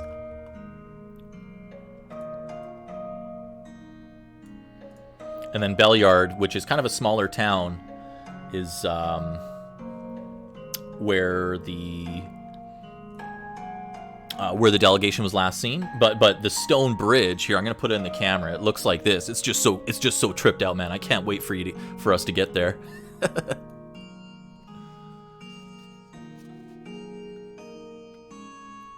Yeah, doesn't that look super like not worker safe? It's this 400 high foot bridge that has like no columns or support or anything, and it's like windy as fuck up there. That doesn't look safe at all. Nope. Anyways, okay. Sorry, dude. I just want to look up one more thing, and then yeah, we'll head out.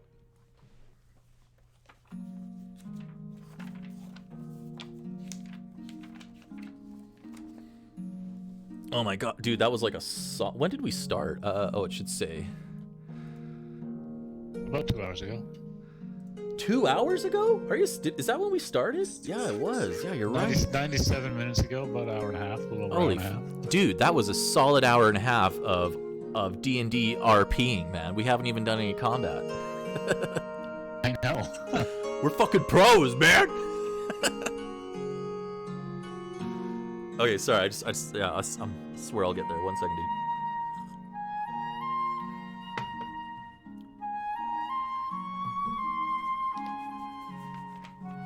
Yeah. Oh shit, dude. Okay, yeah. So the stuff I want to watch with you next time we hang out, it's just a web series on World of Warcraft, but fuck, this guy is so funny, man. Like he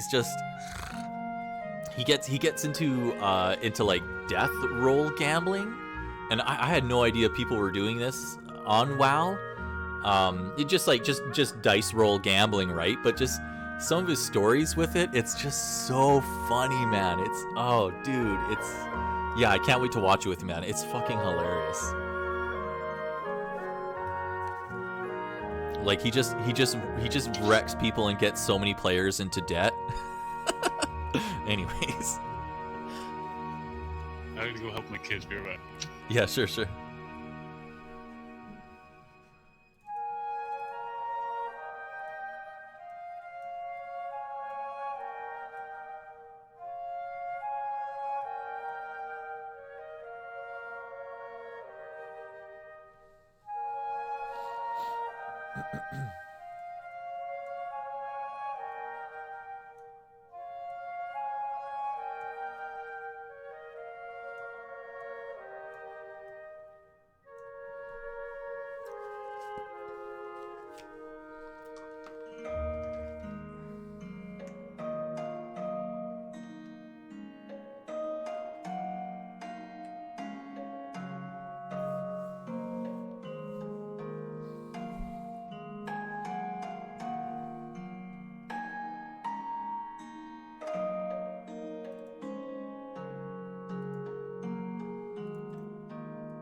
Check 1 2. Check. Check 1 2. Check 1 2.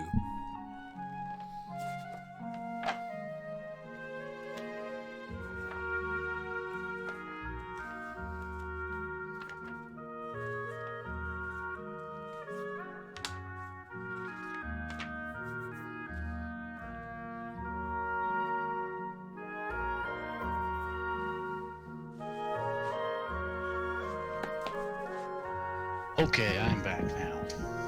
Meow meow meow. Sorry, dude. Almost ready. Alright, I'm looking at carrying capacity from 3.5 because it doesn't exist in 5th.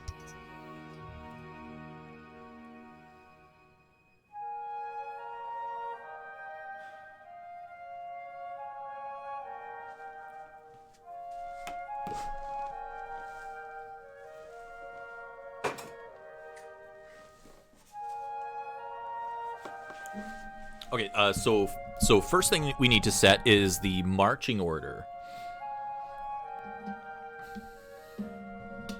Well, Zandracan's a seasoned scout soldier. He can go front. Okay, that sounds good. Yeah. Yeah, so I put Zandracan in the front, and then do you want to go in between him and Eridon, or you in the back?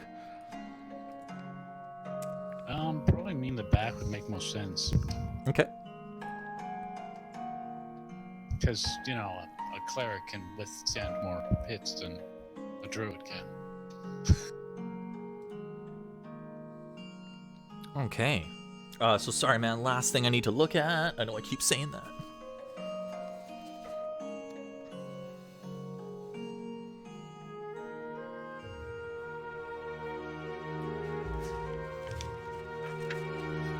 And then next thing we need to decide on, do we want to basically how fast of a marching normal marching? It like I said, it'll take about half a day to get there. Probably get there by around kind of nightfall. We can go stealthy or we can go double pace, but it's up to you, man. Basically, if you go double pace, there are penalties to basically perception rolls. Going slower, which is quite a bit slower, basically we're stealthing through it the whole way. Or there's just the normal pace that doesn't have any penalties, but we're not stealthing either. You can probably just walk like normal. Sure. Yeah. No. Just a normal walk. Yeah, that sounds good. Nice stroll. Okay, so with that, Eridon, Zandracan, and Theren strap up their backpacks. What is... Zandracan uses a warhammer? Warhammer and a shield with nets. Holy fuck. That is sick. With war... Snared people things. Alright, so you guys are geared up, ready to go. And... shit. Yes, sir, I am. And so is Theren. Okay, so we can either... So Eridon looks at both you guys and explains that we can either take the long road or the Caldel path. And then basically we're kind of walking down the road for a few miles, and then we're going to be kicking into the fields to Lance Rock. But we can either take the long road or Caldel path. The long road going south, Caldel path going west. We could probably go down the long road. That's probably the main road, right? Yeah, a little bit more traveled. Yeah, absolutely. All right. So as we're setting out, leaving the town, people are, glancing at us as it is an elf, a furbolg. Dude, you're the one that stands out like crazy. Is the furbolg and the gnome. and as Zandracan is actually leaving the town, there are the odd commoner, the odd peasant that is waving at him, as he does have some acquaintances within the town here. Okay. So it's getting to be it's a little bit later in the afternoon at this point, and we're taking the long road. Okay, so here we go. Taking the long road. Like I say, weather is still just beautiful out, and being as flat as this area is, the valley, you can definitely see for miles. Almost able to see Lance Rock, but not quite yet. And as we're traveling on the long road, there's multiple caravans, merchant groups, commoners passing by, but most people do tend to keep a polite distance from each other. Just like our trying times right now. 6 foot distance, asshole!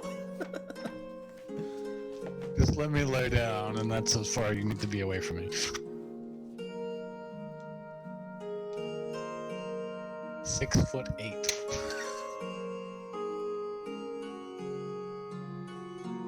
The furbolg is a giant.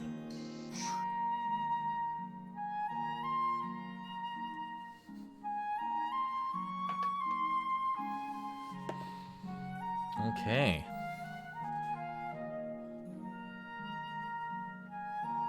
All right, so as we're making our way down again. Like I say, it's fairly uneventful. We get to getting later into the afternoon. The sun is starting to set, and we're still going down the long road, but we're now about 3 or 4 miles out, and you can start to see the jetting out of the Monument of Lance Rock. So Eridon kind of bumps you on the shoulder and points to it. And yeah, you definitely can see this rock, this monument. And again, you guys are probably about halfway the distance, and now you would be getting off the main road to get to the rock. Does Eridon know the trek through to get there still? Or how much longer? Yeah, it's still about halfway there. Excuse me. There isn't like a specific trail, but you guys are able to see it, so you're just basically walking straight towards it from where you are, but there isn't like a defined trail or anything like that. Yeah, let's just keep walking. Okay.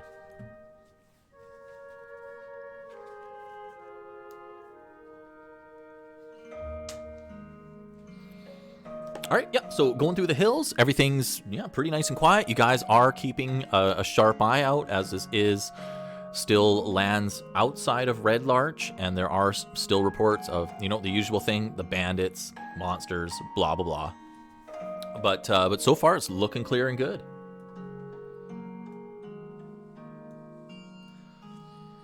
So again, now you guys are about, the rock itself is probably about a mile or so off. So Eridon turns to look at you two and says, well, should we make camp here now, or should we approach the rock and do so in the morning? We make camp here. Okay. We'll continue out in the morning. Sure. So you guys, who's got a good Zandracan? Does he want to do a survival check at all to find a good spot to camp at? All right, so we're in the middle of resting. Zandracan takes his tent off of his backpack, sets it up. It seats 2 normal-sized people, so that will keep some people warm. Pulls out his lamp, puts a little bit of oil in it to light it, so we have light for a little bit. Okay, nice.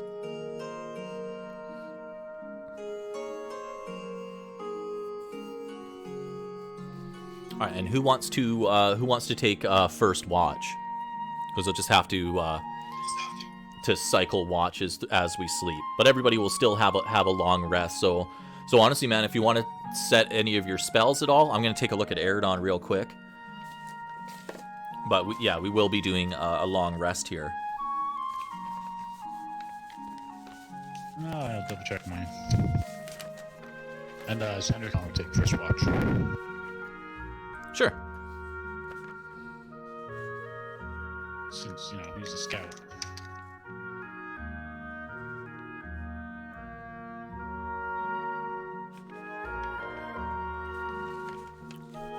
Yeah. And Eridon's pretty good with his spells, so yeah, he's ready to take first watch.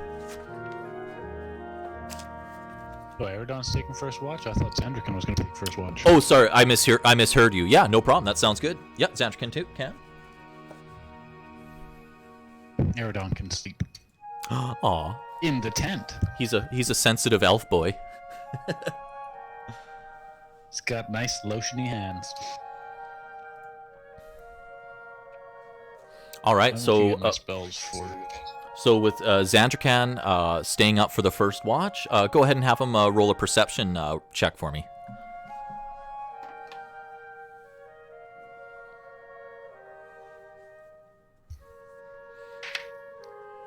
$14. Okay. Plus. Yeah, super quiet, clear night. Crickets are out. Stars are out and vibrant. Zandracan watch goes without issue. Who is next? Sorry, who's Eridon, or do you want to go up next? Eridon can go. I'm setting up. Okay. Spells right now. Oh sure, yeah, no, it's all good.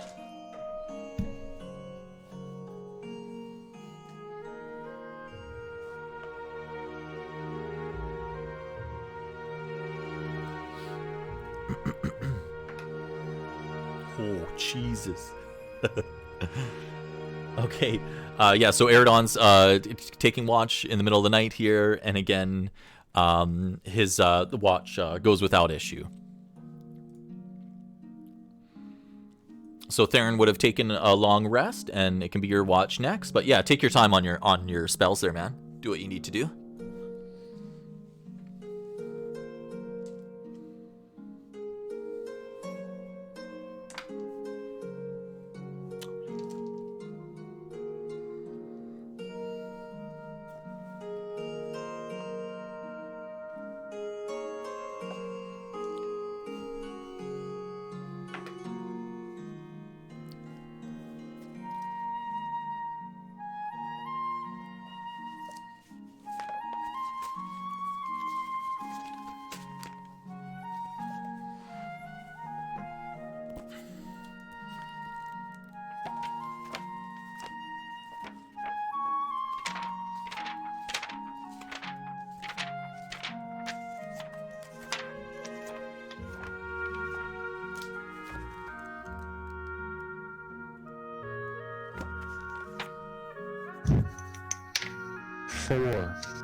What?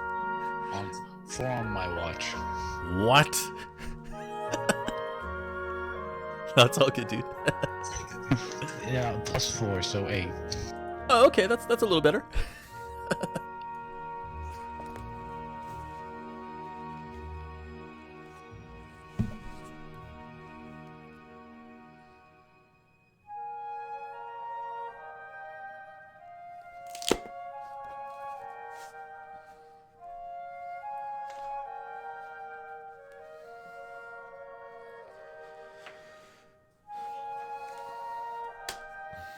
Okay. So Eridon and Zandracan are off asleep. Zandracan's in his tent, and oh, did he invite Eridon in there too? Were you saying? It's got 2. It's 2 people. Obviously, a normal sized people. But the druid is a druid and likes the outside, anyways. Yeah, absolutely. Eridon just has his sleeping bag with him, so he's usually sleeping outside too. But he is more than happy to get in a tent. Okay, so Zandracan and Eridon, they're both sleeping. It's getting towards dusk. It's almost morning. And Theren, you're just sitting to yourself, enjoying the peace and the quiet that you do have, and some kind of comfort being with Eridon, who you may feel you can trust, just being what you guys have been doing so far. He does seem to be that he is for noble good. And as this peace is starting to take you, you're noticing the sun just kind of starting to come up over the horizon just slightly. It is still very dark out. And you start to hear yapping. Very softly, but it gets louder. Yapping like a dog? Yep, you think about the sound. It is getting louder. And yes, it very much sounds like the yapping of a wild dog, hyena. Those damn Redlarch hyenas, man. It is something very, very dog-like, but you can tell that it is definitely not too far away from where you guys are camped. The lamp sheds bright light. It lasts 8 hours, I think. Yeah, I know. I was gonna ask what you guys did with the lamp, but I was just assuming that you would probably turn it off while everybody was sleeping. Lamps, and they're not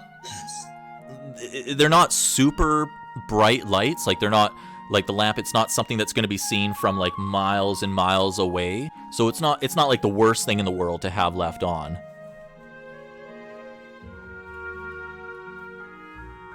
The lamp. So anyway, so you're at a point where you're hearing this yapping.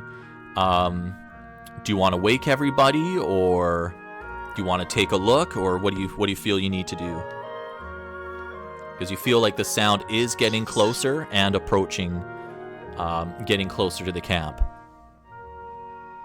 Alright, so the lamp casts for 6 hours on 1 pint of oil. I'm going to do a perception check or a listen check. I don't know, I guess that's perception now. Yep, no, you can do another one. Yeah, go ahead. Being a druid, I had 15 plus 4. Oh, nice. Yeah, so really honing in on what this sound is, as these creatures aren't too unknown, but you're getting the sense that this is probably a roaming pack of gnolls. Now with that, you would also know that with them being as loud as they are, they probably aren't aware of the camp. However, that doesn't mean that they can't stumble upon it. And what kind of animals were they? Sorry, cut out. Oh, yeah. Oh, sorry, dude. Yeah. You from that roll, and you get the sense that this is a pack of gnolls. Oh, gnolls aren't bad. So like I was saying, with that perception, you get the sense that with how much they're talking to themselves and yapping away, they probably aren't aware of you guys, but it doesn't mean that they can't stumble upon your camp still, as the sound does seem like it's coming towards you. So what would you like to do? Fair enough.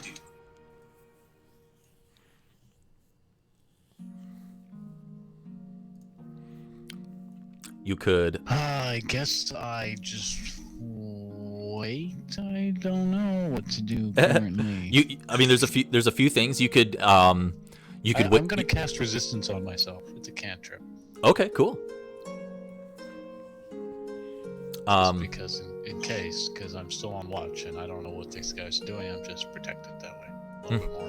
Mm-hmm. So you could, I mean, if you wanted, you could try and, it probably would be appropriate to wake up Eridon and Zandracan. You definitely don't have to, but I mean, if you wake them up, you could try and do like a stealth. You could try and just stealth this, or you could run away, or you could stealth and try and ambush these guys as well.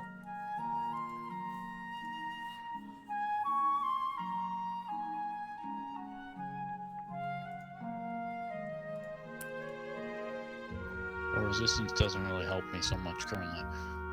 So I guess I could do a stealth check. Sure. Are you gonna let the other two just stay asleep as they are?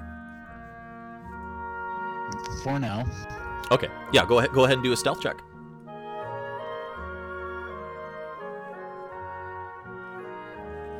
Get 9, then I have nothing into skills, so a 9. Or do I add my dexterity to that? Yeah. If you have a dex bonus, yeah, absolutely. So 9 plus 1. Ooh.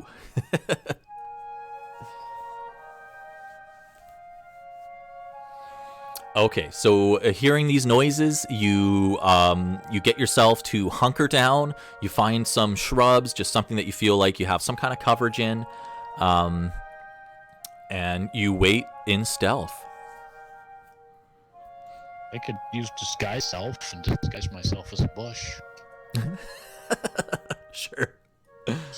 I mean, I'm right there, and I kind of blend in. Actually, I have a hidden step. I don't know what that is. It's in Volo's guide.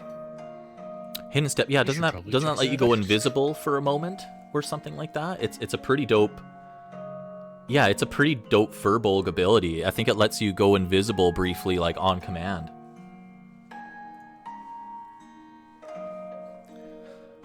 Which might not be a bad idea. I do have invisible for 1 per day. Hidden step is a bonus action. You can magically turn invisible until the start of your next turn or until you attack. Okay. How long does it last for?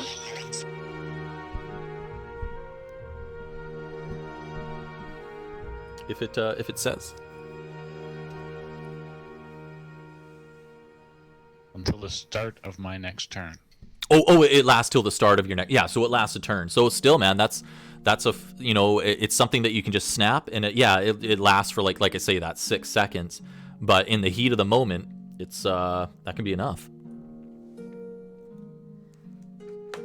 Okay, so I must use it. I don't use it for anything else. Hell yeah! 1 second, man. I'm just gonna read something super quick. 1 second.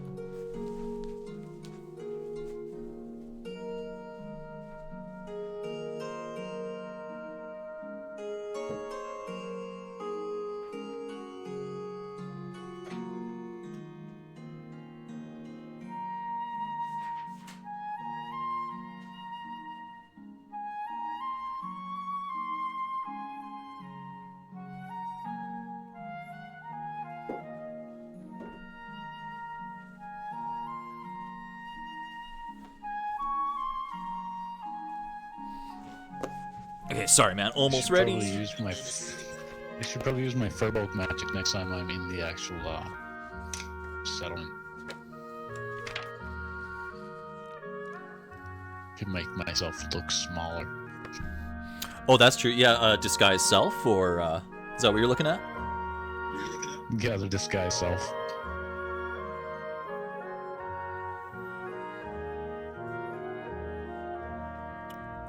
Okay. So you're hunkered down in the bush. You have your your hidden step ready to go. The yapping and the cackling is getting quite louder, and you can tell that they're getting closer. 40 feet, 30 feet, 20 feet. And at this point, you can definitely tell there are 4 gnolls that are getting pretty close to the campsite. They keep cackling. They're about 20 feet away. And then you hear them stop talking altogether. Were you going to use your invisibility at all, or?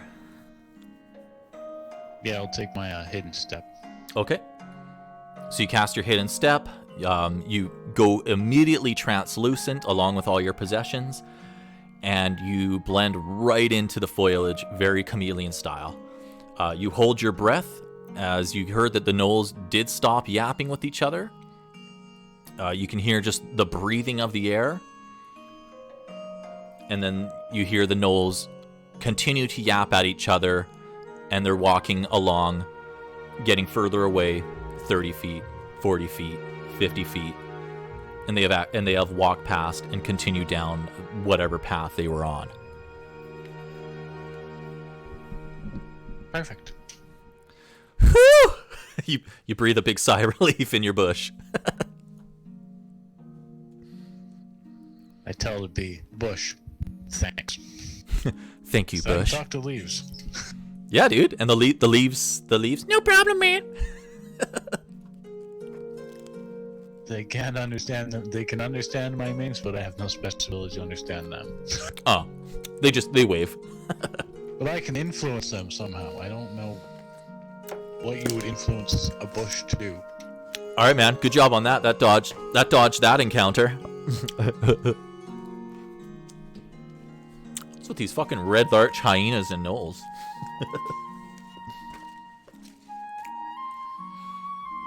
Okay.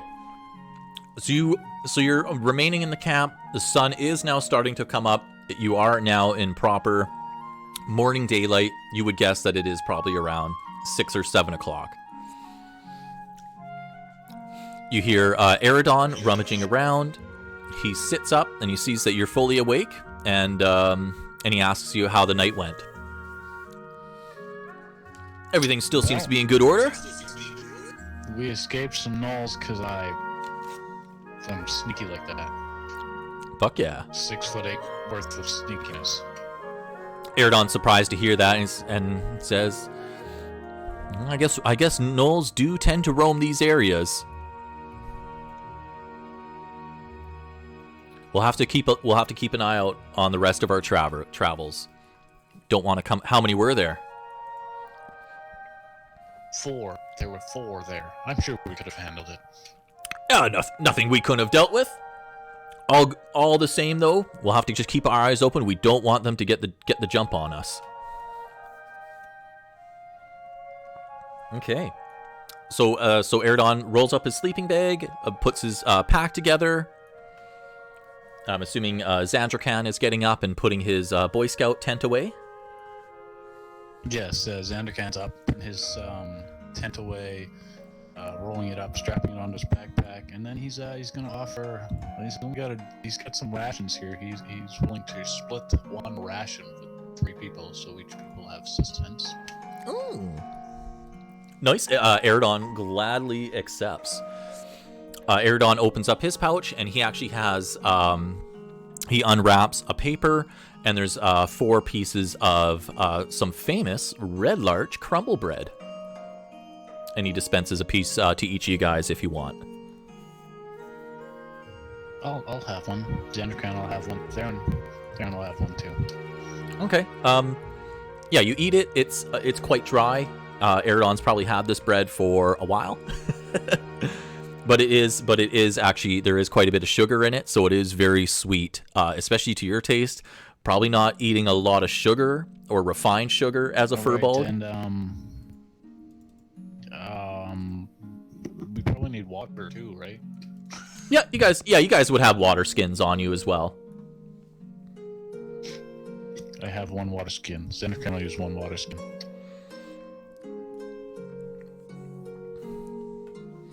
He's only gonna drink half of it. Sounds good. Okay, 1 second. So you guys are getting all packed up. Again, the monument, it's a large jetted out rock. 1 second, bro.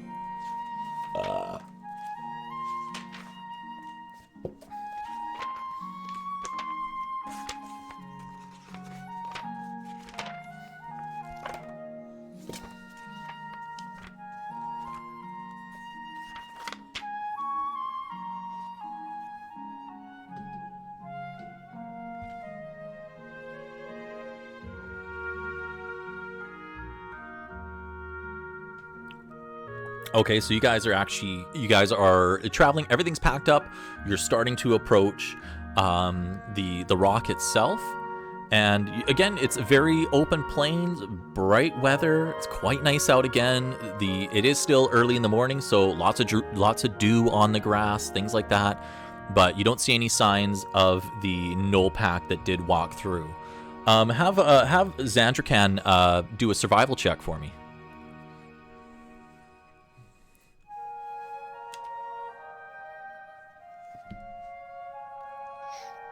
Can Theren do a survival check? Oh sure, yeah. Whoever you want, man. Sorry.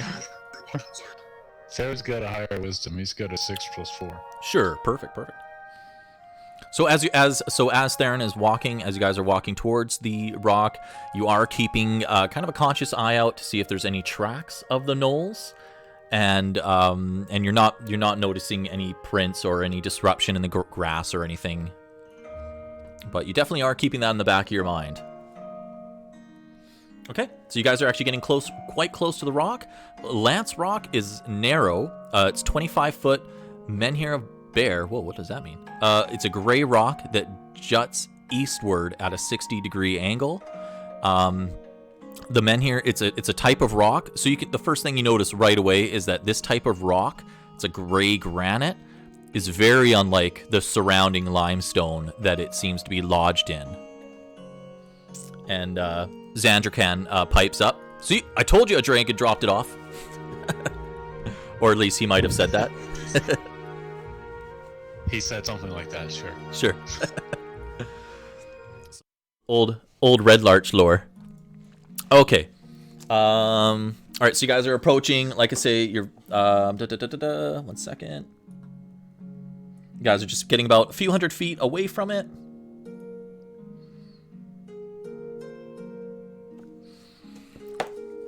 And the vegetation is getting quite thick, but you can see a trail that does seem to lead up the hill towards the monument. So you're still keeping the there we go. Sorry about all the jumping around. Still keeping the marching order of Zandracan in the front. Aye. All right. So it's a very narrow trail, but as you guys clear through some of the bush, it is quite overgrown. There's actually a neatly painted wooden sign posted into the trail there, and it is in common. Theren will look at it. He'll read it. Okay. So Theren looks at the sign again. It's actually, for what is written, is actually very neatly done. And so Theren reads to himself, "Come no closer, lest you catch the disfiguring plague that afflicts me, the Lord of Lance Rock." Well, that just means I want to go closer. Uh-oh. All right, so you guys are going to proceed past the sign? Aye. All right. So the trail continues down after winding up the hill. You guys are basically just getting right underneath of the granite lance rock itself. And as the trail continues down, it actually leads into the mouth of a cave.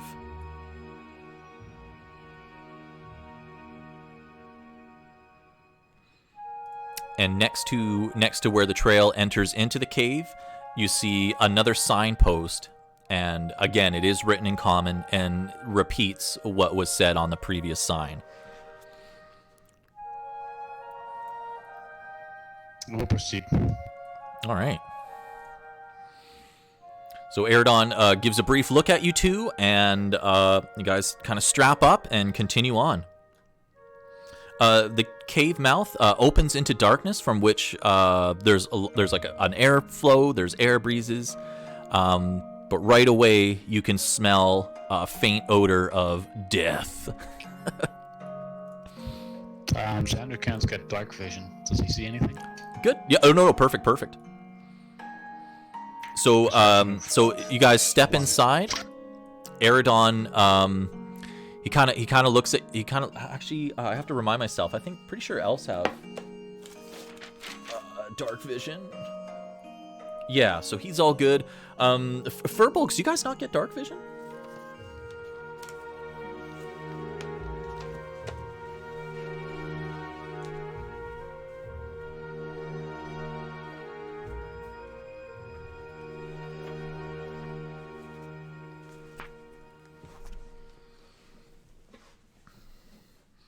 Yeah, I don't see anything for dark vision for Furbolgs.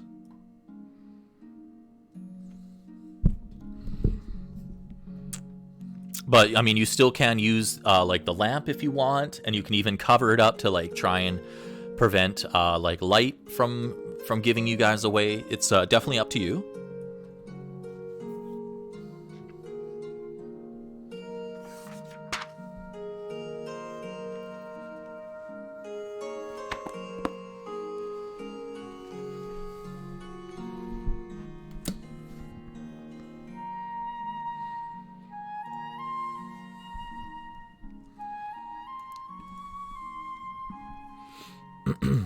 Yeah, what do you think, man?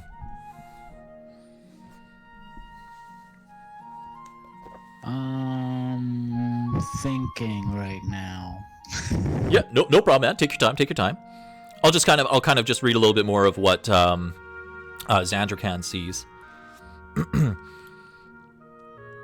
So it's probably the entrance to the cave itself is probably about 10 feet, so it's not super narrow.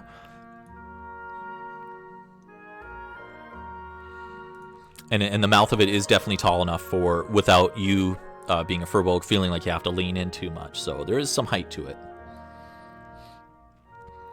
Zandracan right away, just glancing in through the mouth of the cave, as him and Eridon are kind of right at the lip there. The first thing that Zandracan notices is that there is a body on the floor about 60 feet into the cave. But other than... Yeah, go ahead. Theren's gonna light a candle. Okay. Zandracan's gonna... what was Zandracan gonna do? So he notices that there's a body within the first kind of area of the cave that he can see. Zandracan explains to Theren, Okay. there's a body over there, and then Theren's like, well, I want to cast a detect magic in case there's some sort of magic around. Sure. Yeah, absolutely. All right, so you wave your hands around, cast the incantation, and open your eyes, looking to see any kind of blue glows, and there's nothing that's showing up as any kind of magical presence from what you can see in this vicinity. That's good. There's no magic, guys. That's good. Eridon gives you a thumbs up. Eridon starts to actually walk into the mouth of the cave, and is actually getting a little bit closer to the corpse, to the body that him and Zandracan can see.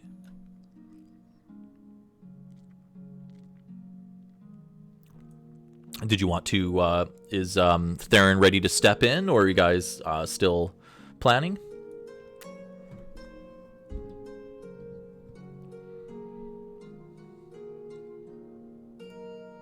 Yeah, I'll follow with my candle and holding concentration on detect magic.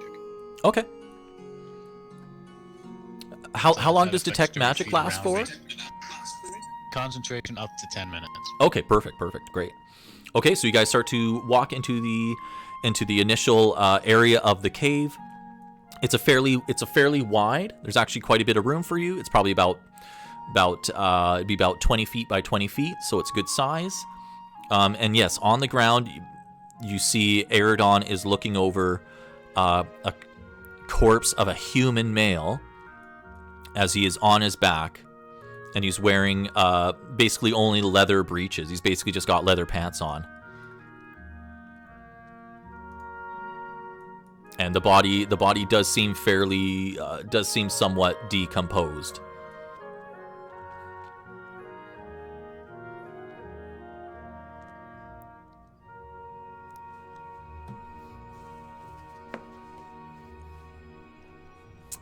And so again, looking, so you're in the mouth of the cave there. You see the body on the ground, and you can tell that the cave does go further on. It narrows to about a 10-foot wide passage, so the cave does continue on deeper.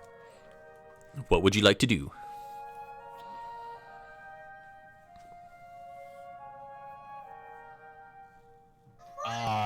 Should we investigate the corpse?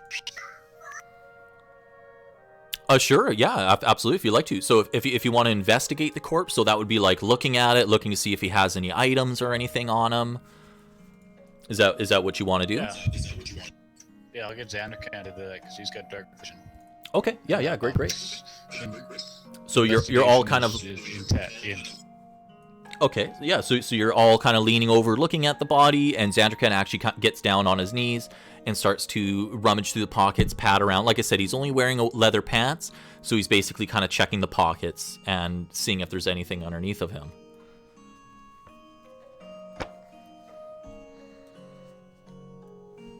So Zandracan is rummaging and going through the pockets, and as he's doing that, he feels movement. The corpse... Movement in the body? Yes, the body is starting to wiggle and writhe, and it actually sits right up and looks at Zandracan. And the druids detect magic didn't find anything? Nope. No. Nope, nothing magical there. But you will have to roll. Zandracan kind of steps back, I guess, because he's confused. Yeah, no, man. Yeah, he steps back, and you realize that this body is reanimated, and we need to roll initiative. All right. We got a 3 for Theren. Okay. 3 plus 1. No. I don't. Yeah, so 4 for Theren, and Zandracan 19 plus 1, so 20 for Zandracan. Okay, give me one brief moment.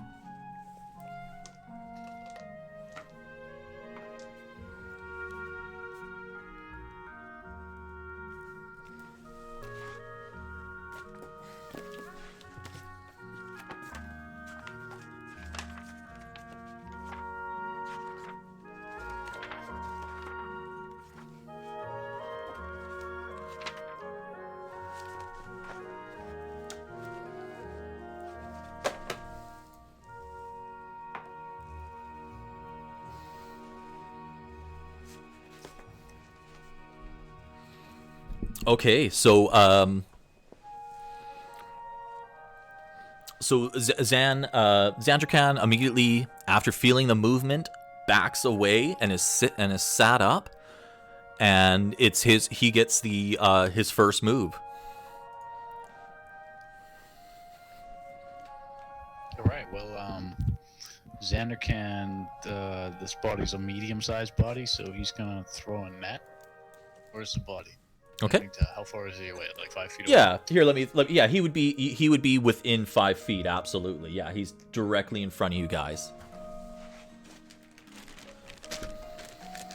Okay, let me double check net. I think it's just a 5-foot range attack. 5 to 15. Okay. Yeah, go for her. Just double checking. Yeah, Net. totally, dude.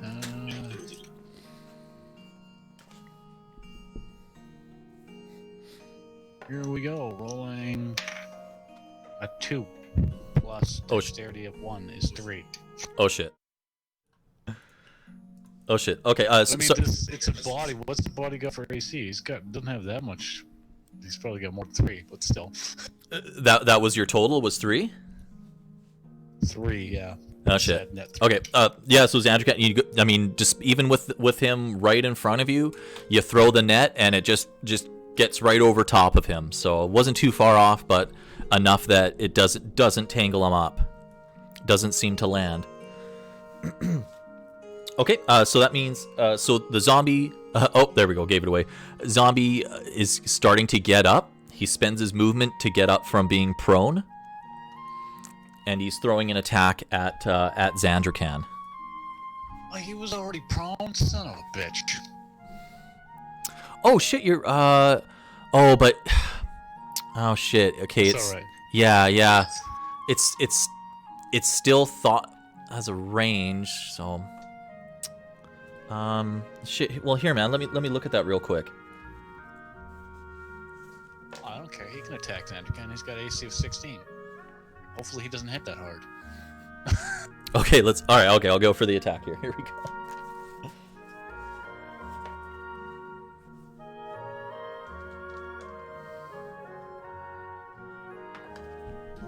And that's a miss. The zombie is flailing, swiping out at Zandracan, but Zandracan easily just dodges and moves out of the way. Not too worried about this guy. Okay, Eridon's turn. Eridon's just going to cast Sacred Flame. Here we go. Eridon twirls his hands around, very Doctor Strange-like, and casts Sacred Flame. Okay. And that... Got -2. 12. Yeah, that definitely hits. All right, nice. He's taking a fatty 1d8. Oh, nice. So you see, the zombie bursts into flames. Eridon calls to his god Lathander, strikes the holy flames down on the zombie. The zombie takes 7 points of damage, and it should be your turn, man. Yeah, Theren. All right. Theron's just gonna cast No, he's gonna cast Shillage on his staff. Nice. I love Shillage. And then I don't know, does it make sense to move into him? Probably makes sense to move in. Sure. Can't attack. Oh, okay. Yeah. The action is to cast the spell there. Yeah. So cast a spell, and then actually I'll just wait. So I'll just cast a spell and I'll sit still. Sure. Nope. Sounds good, man. Okay. That means we're top of the round back at Zandracan's turn.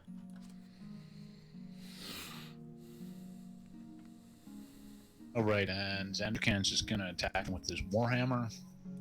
Smoke him. And 19 plus 5, so that's gotta be a hit. Total miss. No, dude, you crushed him. Go for it. He rolls a 1d8. 7 plus 3. Nice. Okay. So you bring your hammer up. Does he's holding a shield, you said? Zandracan? He holds a shield and a hammer one-handed? Yeah. Okay.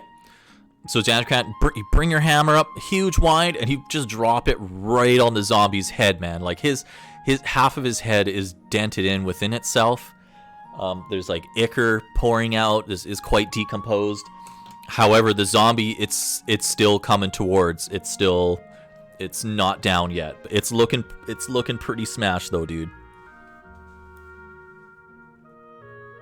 It's all right. I'm happy with that hit. That's a good hit. Okay, zombie is going back. He's throwing. He's again attacking Zandracan here. So here we go. Oh boy, yeah, that's gonna be a for sure miss. Again, the zombie's flailing at Zandracan, trying to catch something, but Zandracan, he's just too quick. It's just not getting at him. Okay, that means it's down to... It's Zombo's turn. No, Zombo already attacked. It's Eridon's turn. Eridon.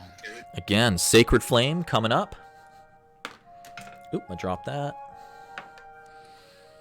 That is... Oh, 728. Yep, that totally hits. Awesome. Here we go. May the light of Lathander smite you! Fuck! 1 damage. So it's just a little scolding. The zombie is still up and at him. Go ahead, Theren.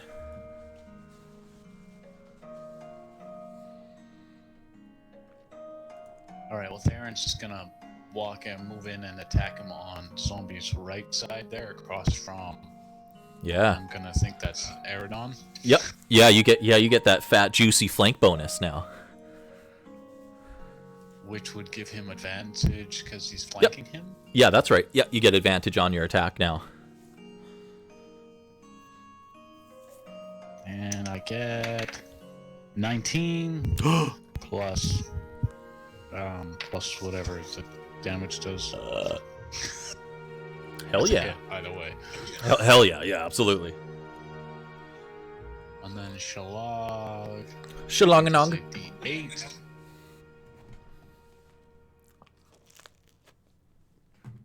You should probably have these bookmarked, but don't. Shalog gives a duration to use spellcasting ability of strength for the attacking damage rolls, and it's a D8. Yeah, yeah. What did that did that spell let you use your wisdom modifier, or how did that work? Sorry, I can't remember. The wood of a club or quarterstaff you're holding is imbued with nature's power. For the duration, you can use your spellcasting ability instead of strength for the attack damage rolls of melee attacks using that weapon. That's dope, dude. And the weapon becomes 1d8, a d8. So that's juicy. Yeah, plus my charisma, right? 3 plus.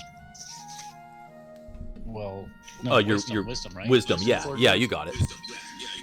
3 and 4, so 4, 5, 6, 7. Boom, dude! You fucking twirl your staff in the air. It's glowing with a kind of luminescent green from your druidic divine powers.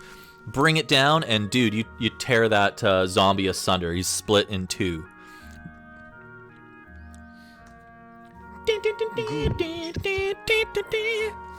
Nice job, man. I had that advantage because I rolled a 7 the first time. Oh, nice. Yeah, hell yeah. So yeah, we defeated the monster. It's just laying back prone. You literally tore it in two, man. And we get to share between the three of us a whopping 50 experience.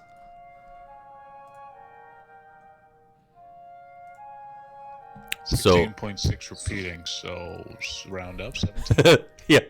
Round down. We just earned 16.6. Oh, there's the 7, so it's not too long. Yeah, just make it 16 experience.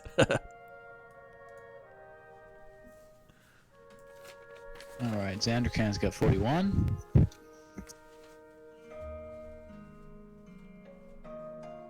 And Theren has 59 experience now. Oh, they're smart now. Where the hell is my pencil? There we go.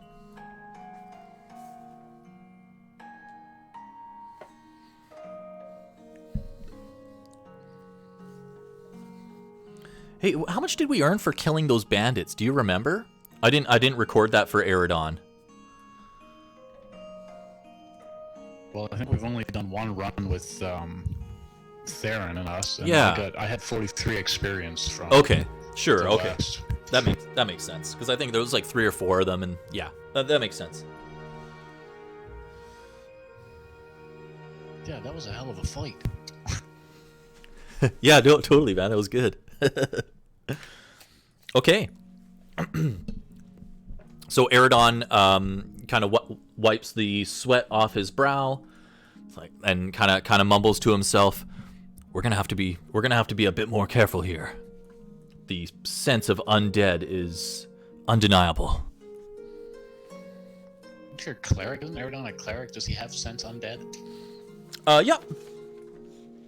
I don't know if I took that one. Yeah, that's a super good spell to use. I know grave clerics, I think, get that as like a natural ability. But Eridon, I don't think I have that one prepared. I would assume it's like a level 1 spell. I don't think it's anything too high.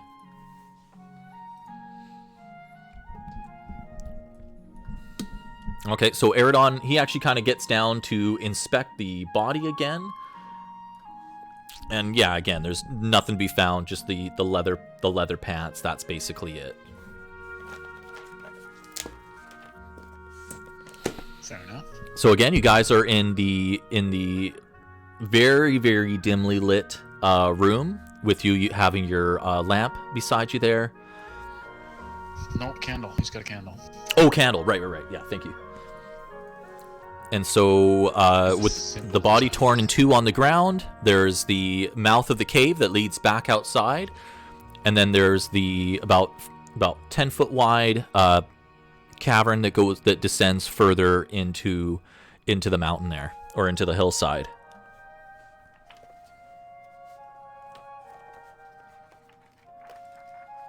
I guess we descend further. All right, let's do it. Same marching order.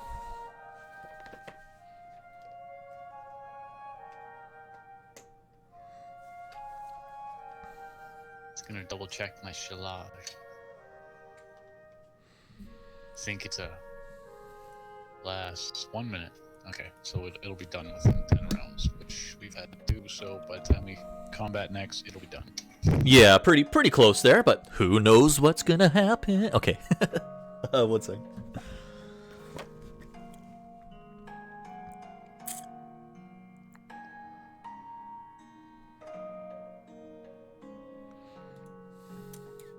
All right, yeah. So where we? I don't know, man. I hate to say this. This might be a good spot to take a break or to pick it up again next time. I don't know. How are you feeling, man? Yeah, we could take a break here and fire it up next week, or whenever we do it next. Yeah, I wouldn't mind keeping going, man, because it's just getting juicy. But fuck, I should tidy up and then I can continue going, but you said you had stuff to do this afternoon. Yeah, I got to bounce out to. I got to bounce out to help my folks for a minute for a few things, and hopefully not contaminate them. You're past your quarantine session now. Oh yeah, no, for sure. Yeah, I'm just going over to help them out with a few things and have dinner. But yeah, we'll do this again soon, man. Sooner than before, because yeah, like what we did it like last week. I've been was kind of busy trying to get this PlayStation thing and just been yakking with this girl too. But yeah, man, no, we'll pick this up again and keep this going because it's getting juicy. And we can make this. It's working. We got it set up a little bit better this time. Yeah, for sure. I know I don't, there's so many really cool digital tools and stuff like that to use. I know Roll20 is like a really popular one. I know it's not as convenient, but I like trying to keep it as like analog as possible. But yeah, anyways, man, it's just a good excuse to keep this going here. And like I say, man, I'm trying to make up like minimal stuff. Like basically everything is kind of right out of the book there. And there's so many NPCs in Redlarch. It's like, a good thing I don't have that book. Good. It's easy to find, man. But dude, that's the surprise. That's the fun, man.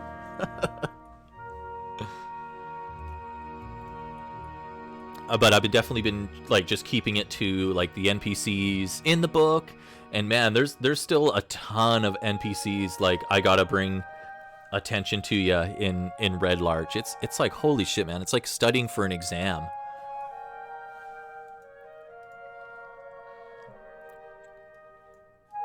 All right, though, dude. That's the whole point of it.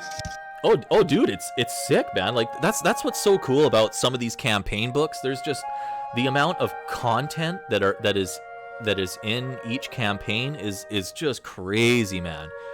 But I mean, like, look at the time we spent. We spent close to like 3 hours, and what did we do? We woke up in Redlarch, kind of got the one of the quests sorted out.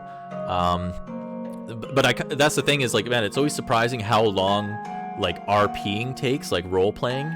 But that's what makes me really happy though, man, because that's almost like the harder stuff to do, is to like role play those moments and just kind of wrap your head around like the town itself and the NPCs. And no, it's super cool, man. Oh, I enjoy this. I've been futzing around with D&D all week. Yeah, well, dude, it's nice to have have a bit of time off, because that's the thing. It's so much read. It's just like you gotta read, you gotta keep reading, and it's just getting more familiar. Because man, I can read a page. Like, sure, I can read like a page on an NPC or a rule or something, but like to get that kind of like stuck in your head, it's like, fuck, it takes time. All right, but yeah. So this should, I'm gonna stop the stream pretty quick here, and then it should repost itself up probably in like another hour or so. But yeah, I had the music turned off for like the first hour. I didn't realize that I didn't have it set on one of the scenes there. But yeah, anyways. That's alright, I have to listen to it muted anyways. Yeah, no, me too, dude. Yeah, I have it it's pretty quiet here. I just have you coming through the headset, but that keeps things isolated. So I hope I got the levels okay. They should be pretty good, and I'm curious to hear how you sound. I try to keep your volume at like a really good, consistent kind of loudness. Yeah, we'll see though. Well, yeah, I was constantly moving those, so. Oh, okay, yeah, should be a little bit more consistent then. All right, dude. Yeah, we'll try and pick. When are you working again pretty soon, or what's your schedule like? Well, currently I don't have a babysitter, so I can't even do like cash work right now. So I'm off until otherwise. Yeah, that's the shit. That's crazy about Grant, man. I forgot about that. Yeah, it's bizarre, but it's what happens when you dabble with that stuff. Yeah, jeez. Yeah, holy. Yeah, no, that's real sad, man. I know I met him a couple of times, and he was always super nice. Yeah, he's not that good. All right, dude. Yeah, well, I'll talk to you soon, man. We'll get this fired up again soon. All right, sounds good. Okay, see you, dude. Peace.